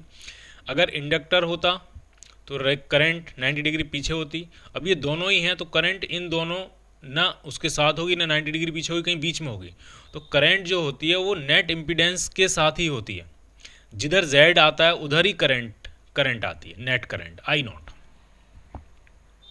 ठीक है, सबसे पहले आर बनाओ, एक्सएल बनाओ, जेड निकालो। जिधर सिस्टम का नेट अपोजिशन आता है, जिस डायरेक्शन में सिस्टम का इम्पीडेंस आता है, नेट अपोजिशन आता है, उसी डायरेक्शन में सिस्टम की नेट करंट आती है। करंट लिखेंगे कैसे, तो समझो, करंट की पहले मैक्सिमम वैल्यू लिखते हैं। वो कैसे लिखेंगे, वो सिंपल है। करंट की मैक्सिमम वैल्यू जो होती है वो होती है ईएमएफ की मैक्सिमम वैल्यू अपॉन अपोजिशन। ये ऑलवेज चलेगा, चाहे सिर्फ रेजिस्टेंस हो, सिर्फ इंडक्टर हो, सिर्फ कैपेसिटर हो, या कोई भी कॉम्बिनेशन हो, ये फॉर्मूला हमेशा चलेगा। करंट की maximum value is equal to EMF की maximum value upon net opposition. सिर्फ रेजिस्टेंस होता है तो यहाँ आर आता है, सिर्फ इंडक्टर होता है तो यहाँ ओमेगा एल आता है, सिर्फ कैपेसिटर होता है तो यहाँ 1/ओमेगा c आता है, और अगर कॉम्बिनेशन है तो यहाँ पे z आएगा। क्लियर। ठीक, दूसरी बात, करंट का एक्सप्रेशन अगर लिखें तो करंट की मैक्सिमम वैल्यू पता लग गई आपको, बिल्कुल ठीक है। फिर साइन लिखेंगे, बिल्कुल ठीक है। ओमेगा टी लिखेंगे, बिल्कुल ठीक है। अब करंट फेज में कितना पीछे है करंट, इंडक्टर वाला सर्किट है, करंट फेज में कितना पीछे है, फाई नॉट, तो माइनस फाई नॉट, पीछे है फाई नॉट तो फाई नॉट। अब ये फाई नॉट की वैल्यू कैसे आएगी, बहुत सिंपल, इसी ट्राइंगल से निकालेंगे। जेड वाले आर एक्सएल और जेड वाले ट्राइंगल से निकालेंगे, जेड वाले ट्राइंगल से। तो टेन फाई जो आएगा, टेन फाई क्या हो जाएगा, परपेंडिकुलर अपॉन बेस। तो परपेंडिकुलर कितना, एक्सएल, और बेस कितना है, आर, तो ये आ गया आपका टेन फाई। तो एक तो पहला ये फेजर डायग्राम है। ठीक, कैसे यूज़ करना है फिर से सुनो। सबसे पहले ईएमएफ ड्रॉ करना है, ई नॉट। उसके बाद उसके अंदर जो रेजिस्टेंसेज हैं, जो इंडक्टेंसेज हैं, वो सारे ड्रॉ कर लेने। कैसे ड्रॉ कर लेने, बिल्कुल सिंपल, रेजिस्टेंस तो उधर ही बनाना है। एक्स ही होगा तो 90 डिग्री आगे बनाना है क्योंकि करंट आगे होती है उसमें। एक्सएल होगा तो 90 डिग्री पीछे बनाना है क्योंकि करंट पीछे होती है। ठीक, आर और एक्सएल और एक्सी बनाने के बाद जेड लिख लेना है। जिस डायरेक्शन में जेड होगा उसी डायरेक्शन में करंट होगी आई नॉट। आई नॉट कैसे निकालेंगे, तो maximum value of current is equal to maximum value of EMF upon opposition. Clear, I naught मिल गई आपको। अब फेज निकालना है, तो यहाँ से साफ पता लग रहा है करंट जो है फेज में पीछे है। कितना पीछे, तो मान ली वो वैल्यू हमने क्या मान ली, फाई। ठीक, फाई की वैल्यू निकालना सिंपल, वही triangle tan phi equal to perpendicular upon base. तो यहाँ से हम दो चीज़ें फाइंड कर सकते हैं, सुनना आपको ढंग से। सबसे तीन चीज़ें बेसिकली हम तीन चीज़ें फाइंड कर सकते हैं। हर स्टेप में हमने एक चीज़ फाइंड की। पहले स्टेप में हमने इसका निकाला इम्पीडेंस, दूसरे स्टेप में हमने निकाली करंट की मैक्सिमम वैल्यू, तीसरे स्टेप में हमने निकाला फेज एंगल, और चौथे स्टेप में हमने करंट का टोटल एक्सप्रेशन लिख दिया। सिंपल, चार स्टेप, चार वैल्यूज़ करी हैं हमने इसमें। पहले स्टेप में नेट इम्पीडेंस, दूसरे स्टेप में करंट की पीक वैल्यू मैक्सिमम वैल्यू, तीसरे स्टेप में करंट फेज में कितना आगे या पीछे वो फेज एंगल, और चौथे स्टेप में हमने करंट का एक्सप्रेशन। हर स्टेप इसमें बहुत ज़्यादा प्रोडक्टिव है। हर स्टेप में हमने कुछ ना कुछ वैल्यू इसमें निकाली। क्लियर है ये? अब हम एलआर सर्किट का दूसरा फेजर डायग्राम बनाना सीखेंगे। ये एलआर सर्किट है, ये आपका रेजिस्टेंस है, ये आपका इंडक्टेंस है, और इसके अक्रॉस हमने एक एसी वोल्टेज सोर्स अप्लाई किया है, E equal to E naught sine omega t. ठीक, और ये जो दूसरा फेजर डायग्राम है ये तब यूज़फुल होता है जब हमें वोल्टेजेस देखने हो कि रेजिस्टेंस के अक्रॉस कितना वोल्टेज है उसको VR मान लेते हैं, इंडक्टर के अक्रॉस कितना वोल्टेज है उसको VL मान लेते हैं। वोल्टेजेस में अगर हमें देखना हो, वोल्टेजेस कैलकुलेट करने हो, तो ये सेकंड फेजर, जो second type of phasor diagram है वो हमारे काम आता है। तो आराम से देखना आपको इसमें। सबसे पहले हम क्या करेंगे कि सबसे पहले तो हम ई नॉट ही दिखाते हैं। ई नॉट, ये आपका E naught t is equal to 0 पे। ठीक है, अब आराम समझना है आपको। ये जो सिस्टम है ये सीरीज एलआर सर्किट है। सीरीज में ये एलिमेंट्स कनेक्टेड हैं, तो सीरीज में करंट सेम होती है, वोल्टेज डिवाइडेड होता है। सीरीज में जो करंट होती है वो सेम होती है। ठीक है, तो करते कैसे वो आपको सुनना। सबसे पहले अगर ये सीरीज है तो करंट सेम हुई, तो हम करंट प्रिडिक्ट करते हैं कि करंट फेज में ईएमएफ से आगे होगी कि पीछे होगी। ठीक है, तो आराम सुनना। इसमें रेजिस्टेंस है और इंडक्टर है, और इंडक्टर है, कैपेसिटर नहीं है। इसका मतलब इंडक्टिव टाइप ऑफ सिस्टम हुआ, तो इसका मतलब इसमें जो करंट होगी फेज में पीछे होगी। अगर इसमें कैपेसिटर होता तो करंट फेज में आगे होती है, और दोनों ही होते तो हमें देखना पड़ता है कि किसकी वैल्यू ज़्यादा है, किसका इफेक्ट ज़्यादा है, इंडक्टर का कि कैपेसिटर का। कैपेसिटर हमेशा ये चाहता है करंट फेज में आगे हो, इंडक्टर हमेशा ये चाहता है कि करंट फेज में पीछे हो। तो इसमें सिर्फ इंडक्टर है तो करंट जो है फेज में पीछे होगी, तो हम अपनी तरफ से मान लेते हैं कि करंट मान लिया फेज में थोड़ा पीछे है, तो ये रही करंट की पीक वैल्यू आई नॉट, और करंट फेज में कुछ पीछे है, कितना पीछे है तो मान लिया 5। ठीक, तो सबसे पहला काम ये है कि करंट हम प्रिडिक्ट करते हैं कि फेज में आगे है कि फेज में पीछे, और अपनी मर्जी से बना लेते हैं। फेज में पीछे होती है तो पीछे बना लेते हैं, आगे होती है तो आगे बना लेते हैं। ठीक, अब दूसरी बात, इसमें सीरीज है, सीरीज में करंट तो सेम होगी, तो ये जो करंट है यही दोनों में होगी, रेजिस्टेंस में भी होगी और इंडक्टर में भी होगी, यही करंट।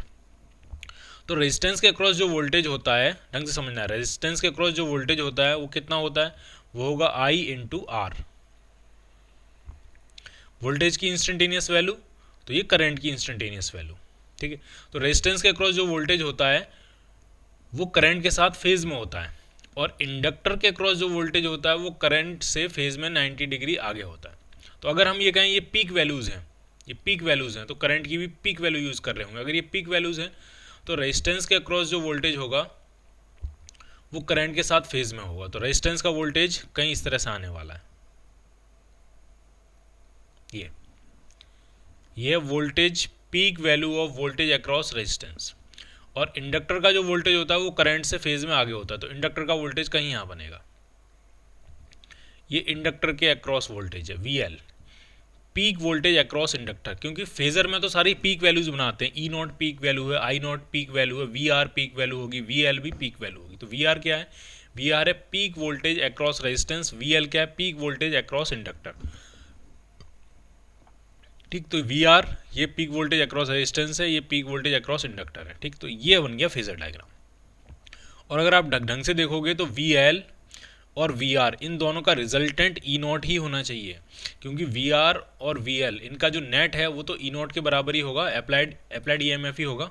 ये अप्लाइड EMF ही दो पार्ट्स में डिवाइड हुआ होगा, एक पार्ट को हमने VR कह दिया होगा, एक पार्ट को हमने VL कह दिया होगा। तो इस तरह से फेजर डायग्राम बनेगा। ये second type of phasor diagram है।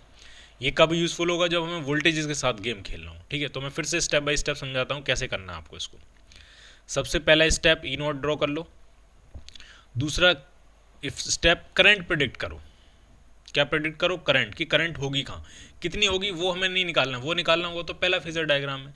एग्जैक्ट कितना फेज होगा वो निकालना होगा तो पहला फेजर डायग्राम है, वो ज़्यादा यूजफुल है। तो करंट प्रेडिक्ट करो पहले कि फेज में आगे होगी पीछे होगी, फिर करंट को ड्रॉ कर लो, ठीक। उसके बाद फिर वोल्टेजेस ड्रॉ करना शुरू करो। तो अगर सीरीज है, सीरीज में करंट तो सेम ही होगी, तो रेजिस्टेंस के अक्रॉस वोल्टेज वही होगा जो कि करंट का फेज है, रेजिस्टेंस के अक्रॉस वोल्टेज का फेज और करंट का फेज सेम होगा। इंडक्टर के अक्रॉस वोल्टेज का फेज जो होगा वो करंट के फेज से 90 डिग्री आगे होगा। तो ये इंडक्टर के अक्रॉस वोल्टेज, ये रेजिस्टेंस के अक्रॉस वोल्टेज, और इन दोनों का जो रिजल्टेंट होगा वो ई नॉट होगा। तो इक्वेशन अगर लिखना चाहें तो ई नॉट जो होगा वो होगा under root of V R का स्क्वायर प्लस वी एल का स्क्वायर। और ध्यान रखना है ये तीनों जो वैल्यूज़ हैं वो पीक वैल्यूज़ हैं, ये peak voltage across resistance, peak voltage across inductor, ठीक है। ऐसी इक्वेशन आरएमएस वोल्टेज में भी मिल जाती है, क्योंकि पीक वोल्टेज को अगर हम √2 से डिवाइड कर दें, दोनों तरफ √2 से डिवाइड कर दें, तो ये बन जाएगा E R M S, applied voltage की RMS value is equal to resistance के अक्रॉस जो वोल्टेज है उसकी आरएमएस वैल्यू का स्क्वायर प्लस इंडक्टर के अक्रॉस जो वोल्टेज है उसकी आरएमएस वैल्यू का स्क्वायर। तो ये रिलेशनशिप इसमें भी बन जाता है, ठीक है। अगर आप यहाँ से भी tan phi निकालने की कोशिश करोगे तो निकल तो यहाँ से भी आएगा। कैसे आएगा tan phi अगर आप निकालोगे tan phi, तो इस तरह से ये ट्राइंगल अगर आप पूरा करोगे इस तरह से, थोड़ा अच्छा नहीं बन पाया, थोड़ा इस तरह से, ये मान लिया ई नॉट है, ये है ई नॉट आपको, तो tan phi निकालोगे तो क्या हो जाएगा, परपेंडिकुलर अपॉन बेस। तो परपेंडिकुलर जो है वो वी एल के बराबर है और बेस क्या है, वी आर के बराबर है, ठीक। तो tan phi जो आ रहा है आपका वी एल क्या होगा, आई इंटू एक्स एल, और वी आर क्या होगा, I into I into R. V L और वी आर ये पीक वोल्टेजेस हैं, तो करंट भी कौन सी यूज़ कर रहे हो आपको, पीक करंट। तो ये पीक करंट से पीक करंट कैंसिल आउट हो जाएगी, तो यहाँ से भी आप फाइंड कर सकते हो tan phi कितना आ जाएगा, tan phi आ जाएगा एक्स एल ओवर आर, जो कि पहले फेजर डायग्राम से आया था, ठीक है। लेकिन ये tan phi पिछले फेजर डायग्राम से निकालना आसान था। तो जो पुराना वाला फेजर डायग्राम था उसको हम यूज़ कब करते हैं, जब हमें करंट का एक्सप्रेशन फाइंड करना हो, इम्पीडेंस फाइंड करना हो, फेज एंगल फाइंड करना हो। ये दूसरा वाला फेजर डायग्राम कब यूज़ करते हैं, जब हमें वोल्टेजेस फाइंड करने हो, रेजिस्टेंस के अक्रॉस वोल्टेज, इंडक्टर के अक्रॉस वोल्टेज और अप्लाइड वोल्टेज, इनमें रिलेशनशिप, इनके वोल्टेजेस वगैरह फाइंड करने हो, इनके फेज एंगल्स वगैरह फाइंड करने हो, ठीक। तब हम दूसरा वाला फेजर डायग्राम यूज़ करते हैं। क्लियर।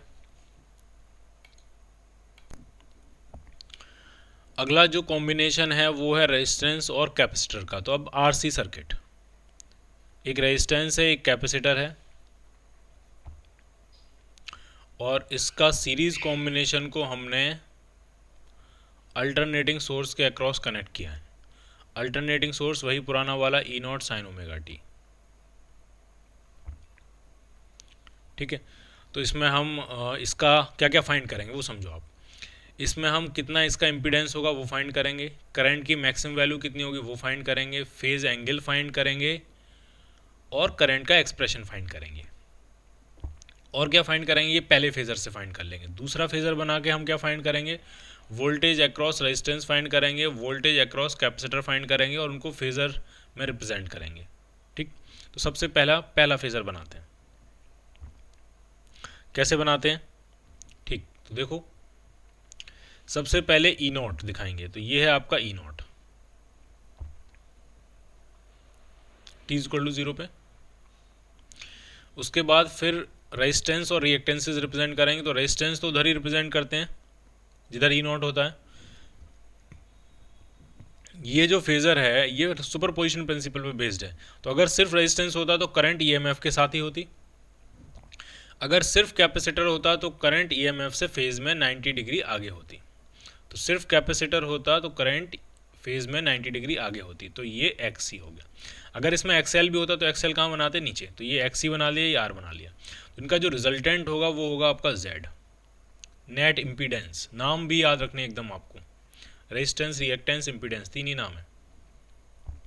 तो ये बन गया जेड, ठीक। तो सबसे पहला काम हम जेड फाइंड करेंगे। तो जेड कितना हो जाएगा, under root of R square plus X C का स्क्वायर। ठीक। दूसरा काम, करंट की maximum value, peak value, current की जो पीक वैल्यू होगी वो होगी ईएमएफ की पीक वैल्यू अपॉन अपोजिशन, मतलब जेड, इम्पीडेंस। तीसरा काम, फेज एंगल, तो फेज एंगल कितना होगा, phi, tan phi, tan phi यहाँ से लिखें तो साफ दिख रहा है क्या, एक्स सी अपॉन आर।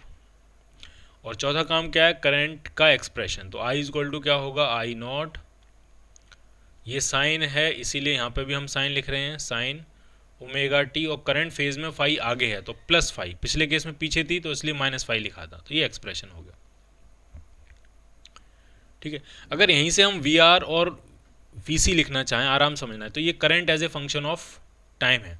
तो अगर हम लिखें कि रेजिस्टेंस के क्रॉस पोटेंशियल कितना होगा, तो वो हो जाएगा as a function of time. ठीक है, कोई पीक वैल्यू वगैरह नहीं, एकदम general value, potential difference across resistance as a function of time.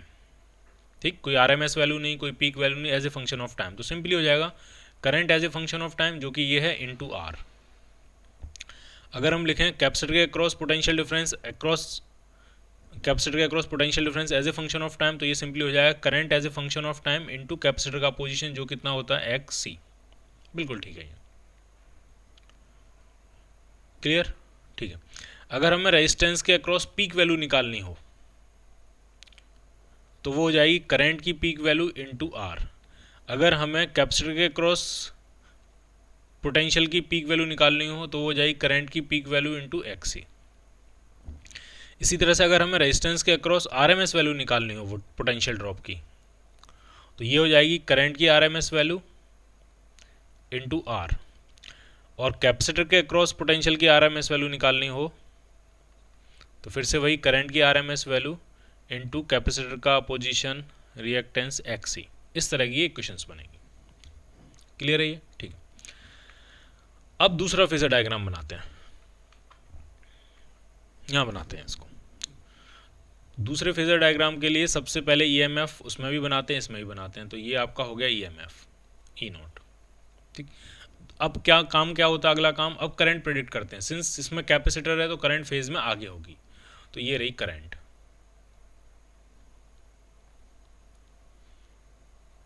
I not, phase में आगे कितना एंगल आगे, फाई। आई नॉट और फाई निकालना है तो आप पहले फेजर डायग्राम पे जाओ, दूसरे पे नहीं। यहाँ तो हमें वोल्टेजेस लिखने होते हैं। ठीक है, अब ये सीरीज़ है, सीरीज़ में करंट तो सेम ही होती है, तो रेजिस्टेंस के अक्रॉस जो वोल्टेज होगा वो करंट के साथ फेज में होगा। तो रेजिस्टेंस का जो वी आर बनेगा, दूसरे कलर से बनाते हैं, रेजिस्टेंस का जो वी आर बनेगा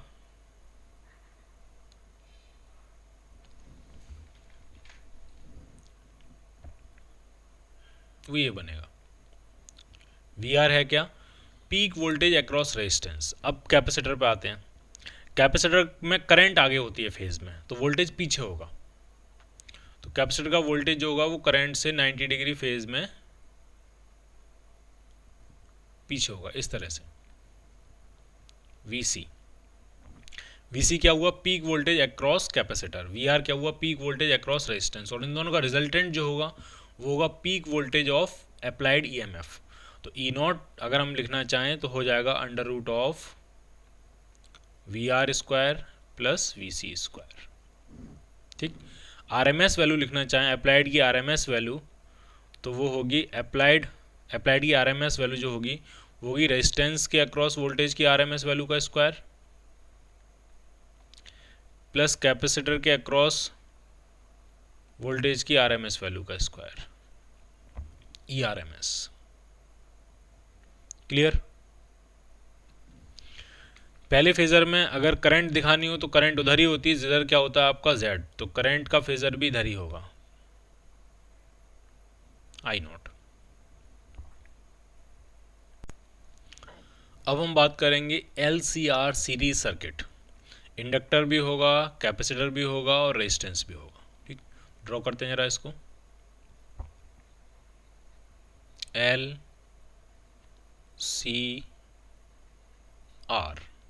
इंडक्टर भी है, कैपेसिटर भी है और रेजिस्टेंस भी है, तीनों सीरीज़ में कनेक्टेड हैं। उन तीनों को मिला के सीरीज़ में एक अल्टरनेटिंग EMF के साथ कनेक्ट कर दिया गया है। अल्टरनेटिंग EMF ई नॉट साइन ओमेगा टी। ठीक,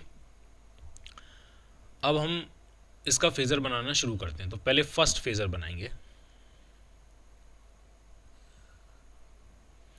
सबसे पहले ई नॉट, तो ये आपका ई नॉट होगा t=0 पे। अब रेजिस्टेंसेस और रिएक्टेंसेस बनाएंगे। तो आपको पता है अगर सिर्फ रेजिस्टेंस होता तो करंट ईएमएफ के साथ फेज में होती, अगर सिर्फ कैपेसिटर होता तो करंट ईएमएफ से 90 डिग्री आगे होती फेज में, और अगर सिर्फ इंडक्टर होता तो करंट फेज में 90 डिग्री पीछे होती। तो उसी तरह से हम आर, एक्स सी और एक्स एल बनाते हैं, और इन तीनों का जो नेट रिजल्टेंट होगा उसको हम कहते हैं जेड। तो नेट रिजल्टेंट ऊपर की तरफ आएगा कि नीचे की तरफ आएगा, ये इस बात पर डिपेंड करेगा कि एक्स सी बड़ा है कि एक्स एल बड़ा है। अगर एक्स सी बड़ा हो गया तो नेट रिजल्टेंट ऊपर की तरफ आना शुरू होगा, यहाँ इधर कहीं आएगा, और अगर एक्स एल बड़ा हो गया तो नेट रिजल्टेंट नीचे की तरफ आएगा। तो सबसे पहले ये डिसाइड करना होता है कि एक्स सी बड़ा है कि एक्स एल बड़ा है। ठीक, तो अभी तो जनरल वैल्यूज़ हैं, तो अभी हम कुछ मान लेते हैं। मान लिया कि एक्स एल बड़ा है, एक्स एल बड़ा है एक्स सी से। अगर एक्स एल बड़ा होगा तो इंडक्टर का इफेक्ट ज़्यादा हुआ कैपेसिटर से, तो करंट फेज में पीछे हो जाएगी। और अगर एक्स सी बड़ा होता है तो कैपेसिटर का इफेक्ट इंडक्टर से ज़्यादा होता है, तो करंट फेज में आगे हो जाएगी। ठीक, अभी हमने एक्स एल मान लिया एक्स सी से बड़ा, तो इनका रिजल्टेंट कैसे निकालेंगे? तो पहले इन दोनों वेक्टर्स को सेट करते हैं, इन दोनों फेजर्स को सेट करते हैं। तो ये एक्स सी है, ये एक्स एल है, तो इनका रिजल्टेंट नेट नीचे की तरफ आने वाला है कितना? एक्स एल माइनस एक्स सी। ठीक, और वो और आर मिलके नेट में क्या बना लेंगे? जेड। तो ये होगा आपका जेड। तो पहला काम हो गया, हमने क्या फाइंड कर लिया? सिस्टम का net impedance. Z equal to आ गया under root of R square plus X L minus X C का स्क्वायर। अगर इन जनरल लिखना हो तो आप डिफरेंस लिख सकते हो कि ये डिफरेंस है। ठीक, अब करंट जिधर जेड होता है उधर ही करंट होती है। कितना फेज में पीछे? आई नॉट भी उधर ही होगी। आई नॉट अगर आपको लिखना हो तो आई नॉट मैक्सिमम करंट होती है, maximum EMF upon net opposition Z. Current phase में कितना पीछे? फाई, तो 10 फाई परपेंडिकुलर, ये परपेंडिकुलर और ये बेस। तो परपेंडिकुलर जो है वो है एक्स सी माइनस एक्स एल, और बेस कितना है? आर। करंट का अगर एक्सप्रेशन लिखना हो तो I is equal to I naught, ये मैक्सिमम करंट हो गई। ईएमएफ साइन का फंक्शन है तो करंट भी साइन का फंक्शन लिखेंगे, ओमेगा टी, और करंट पीछे है, फाई पीछे है तो माइनस फाई, आगे होती तो प्लस फाई लिख देते हम। तो ये करंट का एक्सप्रेशन हो गया। तो पहले फेजर का काम पूरा हो गया। नेट इम्पीडेंस निकाल लिया, करंट की पीक वैल्यू निकाल ली, फेज एंगल निकाल लिया, फेज डिफरेंस कितना है, और करंट का एक्सप्रेशन लिख लिया। ठीक, अगर इसी में आपको आगे बढ़ना हो और पूछा जाए कि रेजिस्टेंस के across voltage as a function of time, तो ये सिंपली कितना हो जाएगा? I into R. अगर आपसे पूछा जाए कैपेस इंडक्टर के across voltage as a function of time, तो current as a function of time into X L. और अगर आपसे पूछा जाए कैपेसिटर के across voltage as a function of time, तो ये हो गया current as a function of time into x C. Clear? तो ये as a function of time सब के अक्रॉस पोटेंशियल डिफरेंस है। अगर आपको इनकी पीक वैल्यूज़ निकालनी है, अगर रेजिस्टेंस के अक्रॉस पोटेंशियल की पीक वैल्यू चाहिए तो वो डेफिनेटली करंट की पीक वैल्यू इंटू आर होगी। अगर इंडक्टर के अक्रॉस पीक वैल्यू चाहिए तो करंट की peak value into X L होगी। ठीक है, इसी तरह से आरएमएस वैल्यूज़, सारी वैल्यूज़ हम लिख सकते हैं। ठीक है, अब जरा दूसरी तरह का फेजर डायग्राम बनाते हैं, वोल्टेजेस दिखाते हैं, तो किस तरह से रिप्रेजेंट करेंगे तो वो आपको देखना।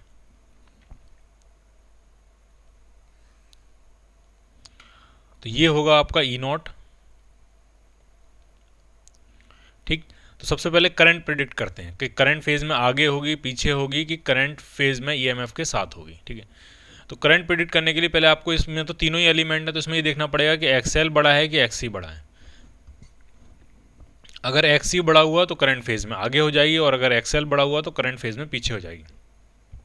सिंस हमने अपने केस में ये एज्यूम किया हुआ है, तो पहले करंट जो है वो फेज में पीछे होगी, तो करंट को ड्रॉ कर लेते हैं। मान लिया ये रही आपकी करंट।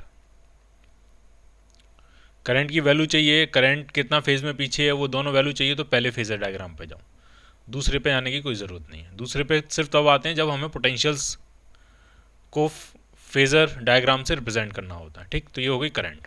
अब आगे बढ़ते हैं। अब ये सीरीज सिस्टम है, सीरीज में करंट तो सबके लिए सेम ही होगी। ठीक, तो इंडक्टर का जो पोटेंशियल होगा वो फेज में करंट से आगे होगा, कैपेसिटर का जो पोटेंशियल होगा वो फेज में करंट से पीछे होगा, और रेजिस्टेंस का जो पोटेंशियल होगा, रेजिस्टेंस के अक्रॉस जो पोटेंशियल डिफरेंस होगा वो करंट के साथ ही फेज में होगा। ठीक, तो तीनों के पोटेंशियल्स बनाते हैं। तो ये करंट है, इंडक्टर के अक्रॉस जो पोटेंशियल डिफरेंस होता है वो करंट से फेज में आगे होता है, तो ये रहा 90 डिग्री आगे होता है, तो ये रहा इंडक्टर का पोटेंशियल डिफरेंस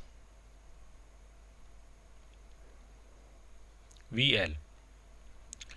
कैपेसिटर के अक्रॉस जो पोटेंशियल डिफरेंस होता है वो करंट से पीछे होता है, कैपेसिटर में करंट आगे होती है। ऐसे याद रखना, C for capacitor, C for current. Capacitor में करंट आगे होती है तो पोटेंशियल पीछे हो जाएगा, इस तरह से ये पीछे है VC।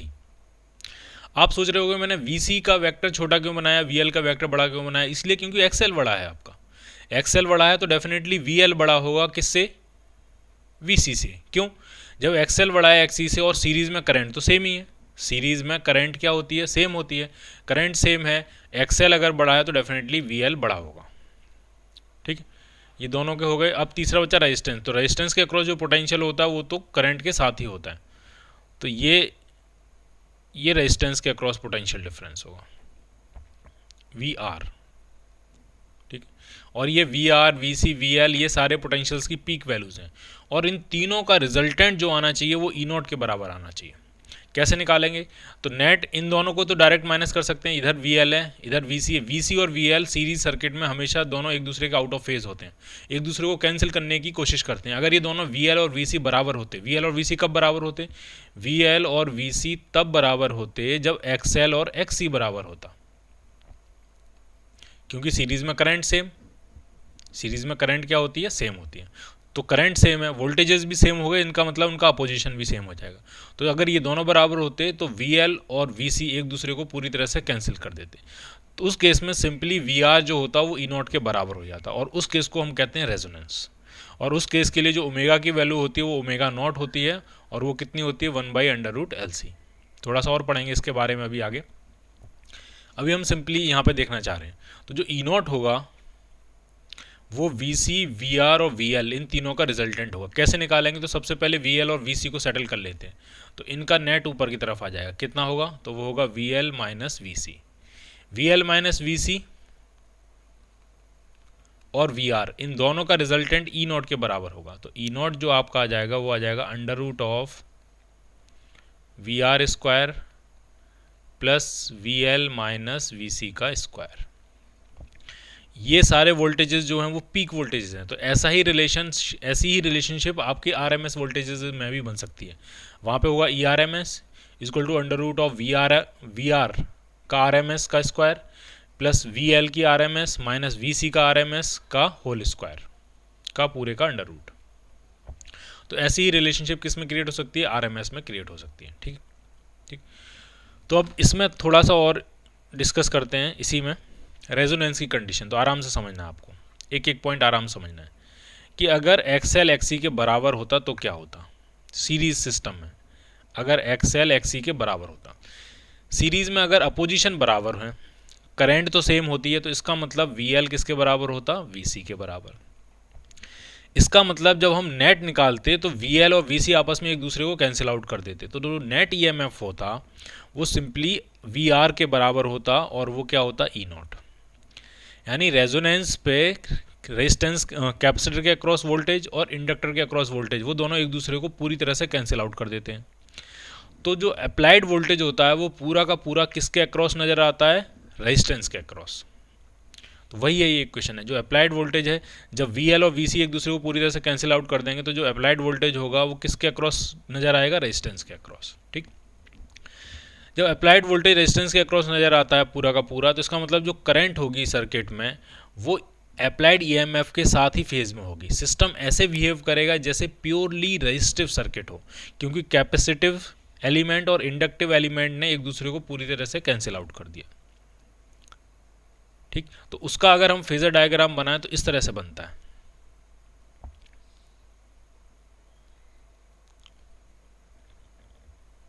ये ई नॉट, ठीक। पहला वाला अगर हम फर्स्ट फेजर डायग्राम बनाएं तो आर तो हम कहाँ बनाएंगे, इस तरफ आर ये होता है, ऊपर की तरफ क्या होता है एक्स सी, नीचे की तरफ क्या होता है एक्स एल। अब z बनाएंगे तो ये दोनों अगर एक दूसरे के बराबर हैं तो पूरी तरह से कैंसिल आउट कर दिया, तो z सिंपली किसके बराबर हो जाएगा, r के बराबर। रेजोनेंस में क्या क्या कंडीशंस होती हैं वो मैं सारी आपको बता रहा हूँ। पहली कंडीशन यहाँ से शुरू करना आपको कि एक्सएल एक्सी के बराबर है, एक्सएल एक्सी के बराबर होते ही z किसके बराबर हो गया, r के बराबर। z और जिधर z होता है, ये r और ये z एक ही बात हुई, और जिधर z होता है उधर ही करंट होती है आई नॉट, और आई नॉट की वैल्यू अब सिंपली क्या बन जाएगी, ई नॉट अपॉन जेड, जेड खुद किसके बराबर है, आर के बराबर। यानी सिस्टम ऐसे बिहेव करेगा जैसे प्योरली रेजिस्टिव सर्किट हो, करंट ईएमएफ के साथ फेज में, पूरे सिस्टम का इम्पीडेंस रेजिस्टेंस के बराबर, एक्सएल एक्सी एक दूसरे को पूरी तरह से कैंसिल आउट कर रहे हैं। क्लियर। तो इस तरह से सर्किट बिहेव करेगा। अगर इसका दूसरा second type of phasor diagram अगर हम बनाएं रेजोनेंस का, रेजोनेंस पे बेस्ड बहुत सारे क्वेश्चंस आते हैं। तो ये अप्लाइड ईएमएफ ई नॉट, तो पहले करंट प्रिडिक्ट करते हैं। तो आपको पता लग गया अगर एक्सएल और एक्सी दोनों एक दूसरे को कैंसिल आउट कर दे रहे हैं तो सिर्फ रेजिस्टेंस बचा होगा, तो रेजिस्टेंस के केस में करंट तो उधर ही होता है जिधर ईएमएफ होता है, तो करंट आई नॉट इधर ही आएगा। तो इधर ही आपका क्या आएगा, वी आर और ई नॉट एक ही बात होगी। वी एल जो होगा वो ऊपर की तरफ होगा, वी सी जो होगा वो नीचे की तरफ होगा, क्योंकि इंडक्टर में वोल्टेज करंट से आगे होता है, कैपेसिटर में वोल्टेज करंट से पीछे होता है, और ये दोनों एक दूसरे को पूरी तरह से कैंसिल आउट कर रहे होंगे। तो दूसरा फेजर डायग्राम ये बन जाएगा। और ये एक पर्टिकुलर फ्रीक्वेंसी पे होता है, किस फ्रीक्वेंसी पे, उस फ्रीक्वेंसी पे होता है जिस फ्रीक्वेंसी के लिए एक्सएल और एक्सी क्या हो जाते हैं, बराबर हो जाते हैं। जरा निकालें, एक्सएल क्या होता है ओमेगा एल, एक्सी क्या होता है 1 ओमेगा सी, तो ओमेगा स्क्वायर कितना आ गया 1 एल सी, तो ओमेगा कितना आ गया, निगेटिव फ्रीक्वेंसी का तो कोई सेंस है नहीं, पॉजिटिव ही होगी, √LC। और उस ओमेगा का एक स्पेशल नाम होता है रेजोनेंट फ्रीक्वेंसी, उसको रिप्रेजेंट करते हैं हम ओमेगा नॉट से। ठीक है, तो ये सारी बातें आपको ध्यान रखनी है कि जो Z होता है रेजोनेंस के केस में वो मिनिमम वैल्यू लेता है।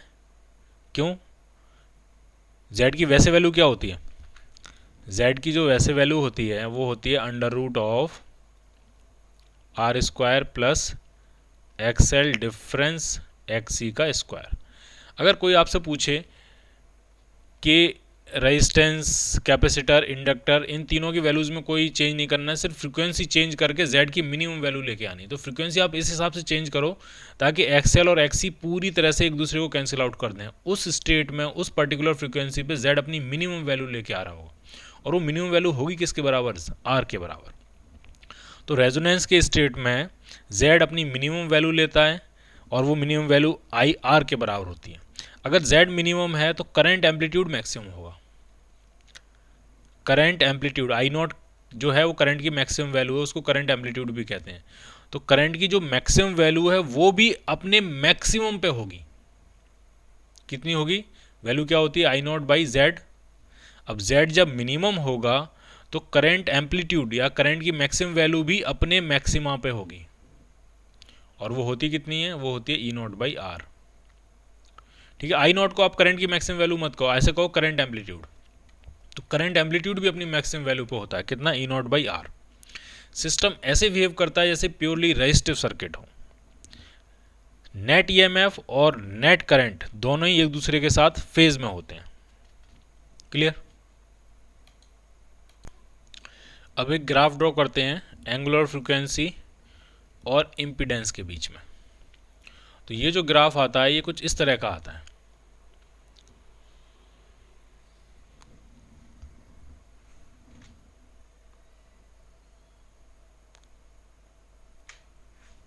कुछ इस तरह का ये ग्राफ आता है, सुनना है आपको ढंग से।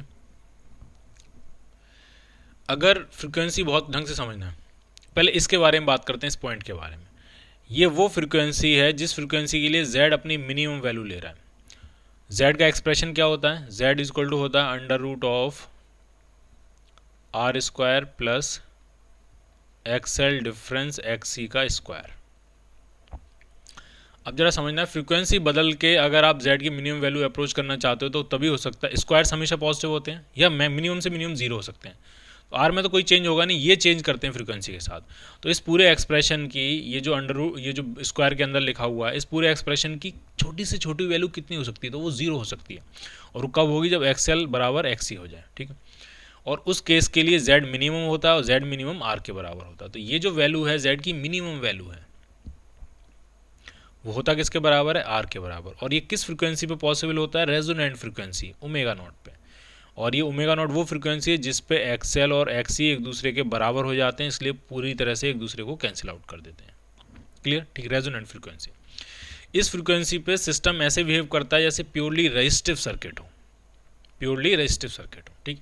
तो इस फ्रीक्वेंसी पे अगर इस फ्रीक्वेंसी से कम होगा, कम फ्रीक्वेंसी होगी तो क्या होगा, Z मिनिमम नहीं होगा, पक्की बात है, Z की वैल्यू बढ़ रही होगी, ठीक है। लेकिन कैसे बढ़ रही होगी वो सुनना है आपको। अगर फ्रीक्वेंसी, अगर ओमेगा नॉट से कम है, तो फ्रीक्वेंसी कम हो रही है तो XC XL से ज़्यादा होगा। फ्रीक्वेंसी कम होने से XC बढ़ता है क्योंकि 1/ωc होता है। तो इधर का जो सिस्टम होगा वो ऐसे बिहेव करेगा जैसे कैपेसिटिव सिस्टम हो, कैपेसिटेंस की डोमिनेंस होगी। कैपेसिटेंस की डोमिनेंस होगी तो करंट फेज में आगे होगी, ठीक है। तो इधर वाला सिस्टम अगर omega less than omega naught है तो ये सिस्टम कैसे बिहेव करेगा, जैसे कैपेसिटिव सिस्टम हो, कैपेसिटर की यहाँ पे क्या होगी, डोमिनेंस होगी, तो करंट फेज में आगे होगी। जरा इधर की बात करते हैं, जब ओमेगा नॉट से ज़्यादा होगा तो ओमेगा बढ़ रहा है तो XL बढ़ रहा होगा, तो XL ज़्यादा होगा और XC कम होगा। XL ज़्यादा है, इंडक्टर का डोमिनेंस है, तो करंट फेज में पीछे हो जाएगी। और इधर इससे ज़्यादा फ्रीक्वेंसी के लिए सिस्टम ऐसे बिहेव करेगा जैसे इंडक्टिव सिस्टम हो, ठीक है। L की क्या होगी, डोमिनेंस होगी, ठीक, क्लियर। एक और ग्राफ बनाएंगे, अब इसमें Z और ओमेगा था, अब हम बनाएंगे I नॉट, करंट एम्पलीट्यूड और ओमेगा के साथ।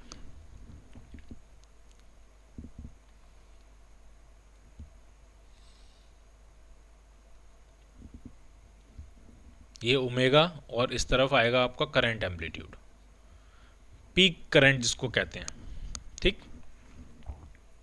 तो इसका जो ग्राफ बनता है वो कुछ इस तरह से बनता है।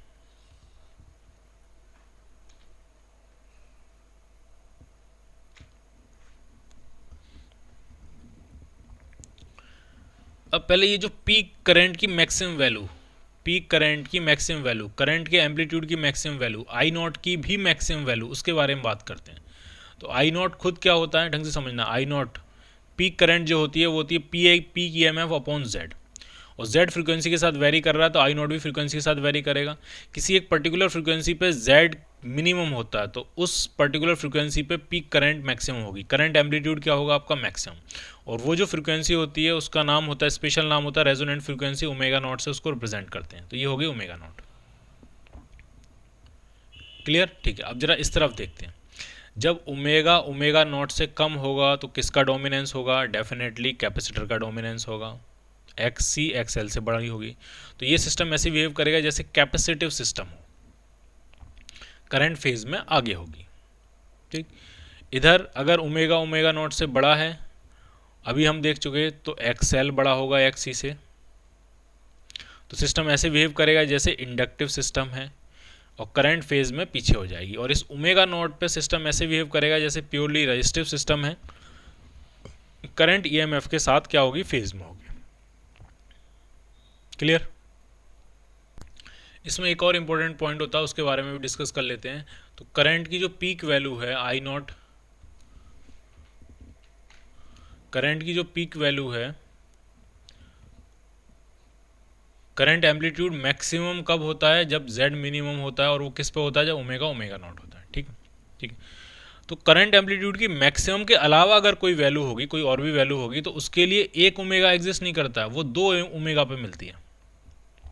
तो अगर एक एंगुलर फ्रीक्वेंसी ओमेगा 1 है और दूसरी एंगुलर फ्रीक्वेंसी ओमेगा 2 है, इन दोनों ओमेगा पे करंट की पीक वैल्यू सेम होती है। करंट की पीक वैल्यू होती क्या है, EMF की पीक वैल्यू अपॉन इम्पीडेंस। इसका मतलब इन दोनों ओमेगा के लिए इम्पीडेंस की वैल्यू क्या होती होगी, सेम। फ़र्क इतना होता होगा, एक बार जब Z की अगर हम वैल्यू लिखें तो Z की वैल्यू क्या होती है, √R² plus XL difference XC का स्क्वायर। तो z जो है वो इनके डिफरेंस पे डिपेंड करता है। इससे इस बात से कोई मतलब नहीं है कि एक्सएल बड़ा है कि एक्सी बड़ा है।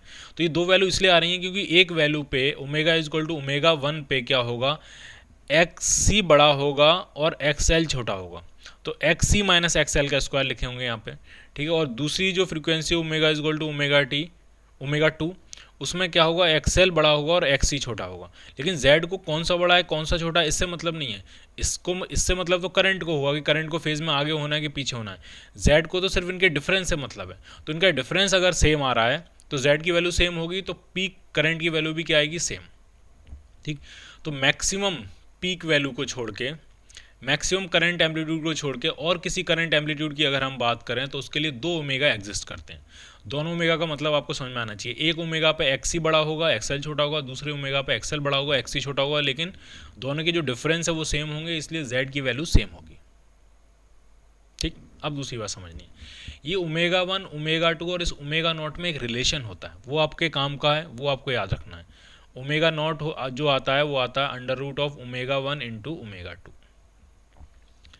इसको हम प्रूफ कर सकते हैं, कैसे, समझो आप आराम से।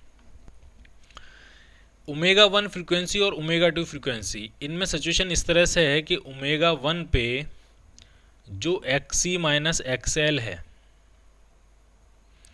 वही डिफरेंस ओमेगा 2 पे एक्सएल माइनस एक्सी के बराबर है। ये बात क्लियर होनी चाहिए एकदम, क्योंकि दोनों पे जेड सेम है।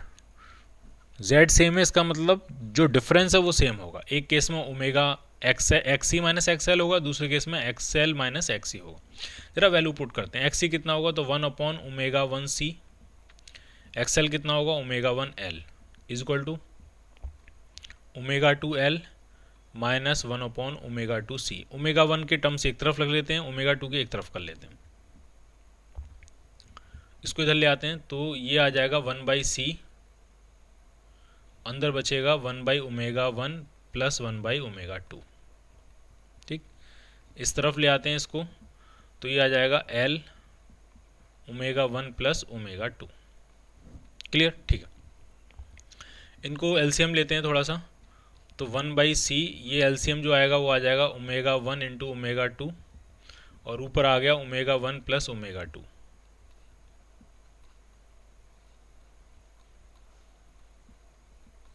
इस पूरे ब्रैकेट से ये पूरा ब्रैकेट कैंसिल आउट हो जाएगा, तो ओमेगा 1 इंटू ओमेगा 2 का जो प्रोडक्ट आ रहा है वो 1 अपॉन एल सी के बराबर आ रहा है। अगर हम अंडर रूट लें दोनों तरफ तो under root omega 1 into omega 2 जो आ रहा है वो 1 upon under root L C के बराबर आ रहा है। और यही क्या होता है, यही तो ओमेगा नॉट होता है, तो वही क्या आ गया ओमेगा नॉट। तो वही रिलेशनशिप ये हमने प्रूफ कर लिया, ये वाला रिलेशन। दूसरी चीज़ें और कुछ आपको समझनी है कि ये जो ग्राफ होता है, ये जो ग्राफ है करंट एम्पलीट्यूड और एंगुलर फ्रीक्वेंसी का, ये सिमेट्रिक ग्राफ नहीं होता है। ये यहाँ तेजी से उठता है और फिर धीरे धीरे स्लोली डाउन होता है। क्यों, अभी आपको समझ में आएगा, सुनो जरा। मान लिया कुछ वैल्यू ले लेते हैं, मान लिया ओमेगा नॉट आपका 6 था, 6 किलो हर्ट्ज, कुछ भी वैल्यू लेते हैं 6, ओमेगा नॉट 6 था और ओमेगा 1 मान लिया आपका था 4, तो 4 ओमेगा 1 था तो उसके करस्पॉन्डिंग ओमेगा 2 कितना होगा जरा वो फाइंड करते हैं। तो under root of omega 1 omega 2 यानी 4 इंटू ओमेगा 2 किसके बराबर हो जाएगा, 6 के बराबर। दोनों तरफ स्क्वायर कर दें तो ओमेगा 2 जो आ जाएगा वो आपका आ जाएगा 36/4, दैट विल बी 9। मैंने क्या किया, मैंने ओमेगा नॉट की एक वैल्यू मान ली कुछ भी 6, ठीक, और ओमेगा 1 भी मान लिया 4। तो मैं ये ढूंढ रहा हूँ कि इस 4 ओमेगा 1 के करस्पॉन्डिंग ओमेगा 2 कितना आने वाला, तो वो 9 आने वाला है। इसका मतलब अगर ये वैल्यू थी 6 तो ओमेगा 1 अगर 4 था तो उसके करस्पॉन्डिंग ओमेगा 2 कितना आने वाला, 9। अब आप मुझे ये बताओ कि ये जो गैप्स हैं क्या ये दोनों तरफ सेम हैं, नहीं, ये गैप 2 किलो हर्ट्ज का है और ये गैप 3 किलो हर्ट्ज का है। इसका मतलब ओमेगा नॉट के अबाउट ओमेगा 1 और ओमेगा 2 सिमेट्रिकली लाई नहीं करते हैं, या ऐसे समझो कि ये जो ग्राफ होता है वो सिमेट्रिक नहीं होता है, उठता बहुत तेजी से और गिरता बहुत स्लो है। आपको ऐसे भी समझ में आना चाहिए। इस इक्वेशन में अगर मैं ये कहूँ कि ओमेगा 1 0 हो रहा है तो ओमेगा 2 कितना होना चाहिए, तो ओमेगा 2 इन्फानाइट होना चाहिए। ओमेगा 1 अगर घटता चला जाएगा तो ओमेगा 2 बढ़ता चला जाएगा, तो ओमेगा 1 अगर घटते घटते 0 हो गया तो ओमेगा 2 बढ़ते बढ़ते कितना होना चाहिए, इन्फानाइट। तो 0 होने में तो कोई टाइम नहीं लगेगा, ये ग्राफ यहाँ से शुरू करेगा 0 हो जाएगा, लेकिन इन्फानाइट होने के लिए इस ग्राफ को धीरे धीरे धीरे धीरे दूर की तरफ जाना पड़ेगा। ठीक है, तो ये ग्राफ सिमेट्रिक नहीं होता, ये बात आपने दिमाग में अच्छे से डाल लो। ओमेगा 1 और ओमेगा 2 की वैल्यू सिमेट्रिकली लाई नहीं करती हैं।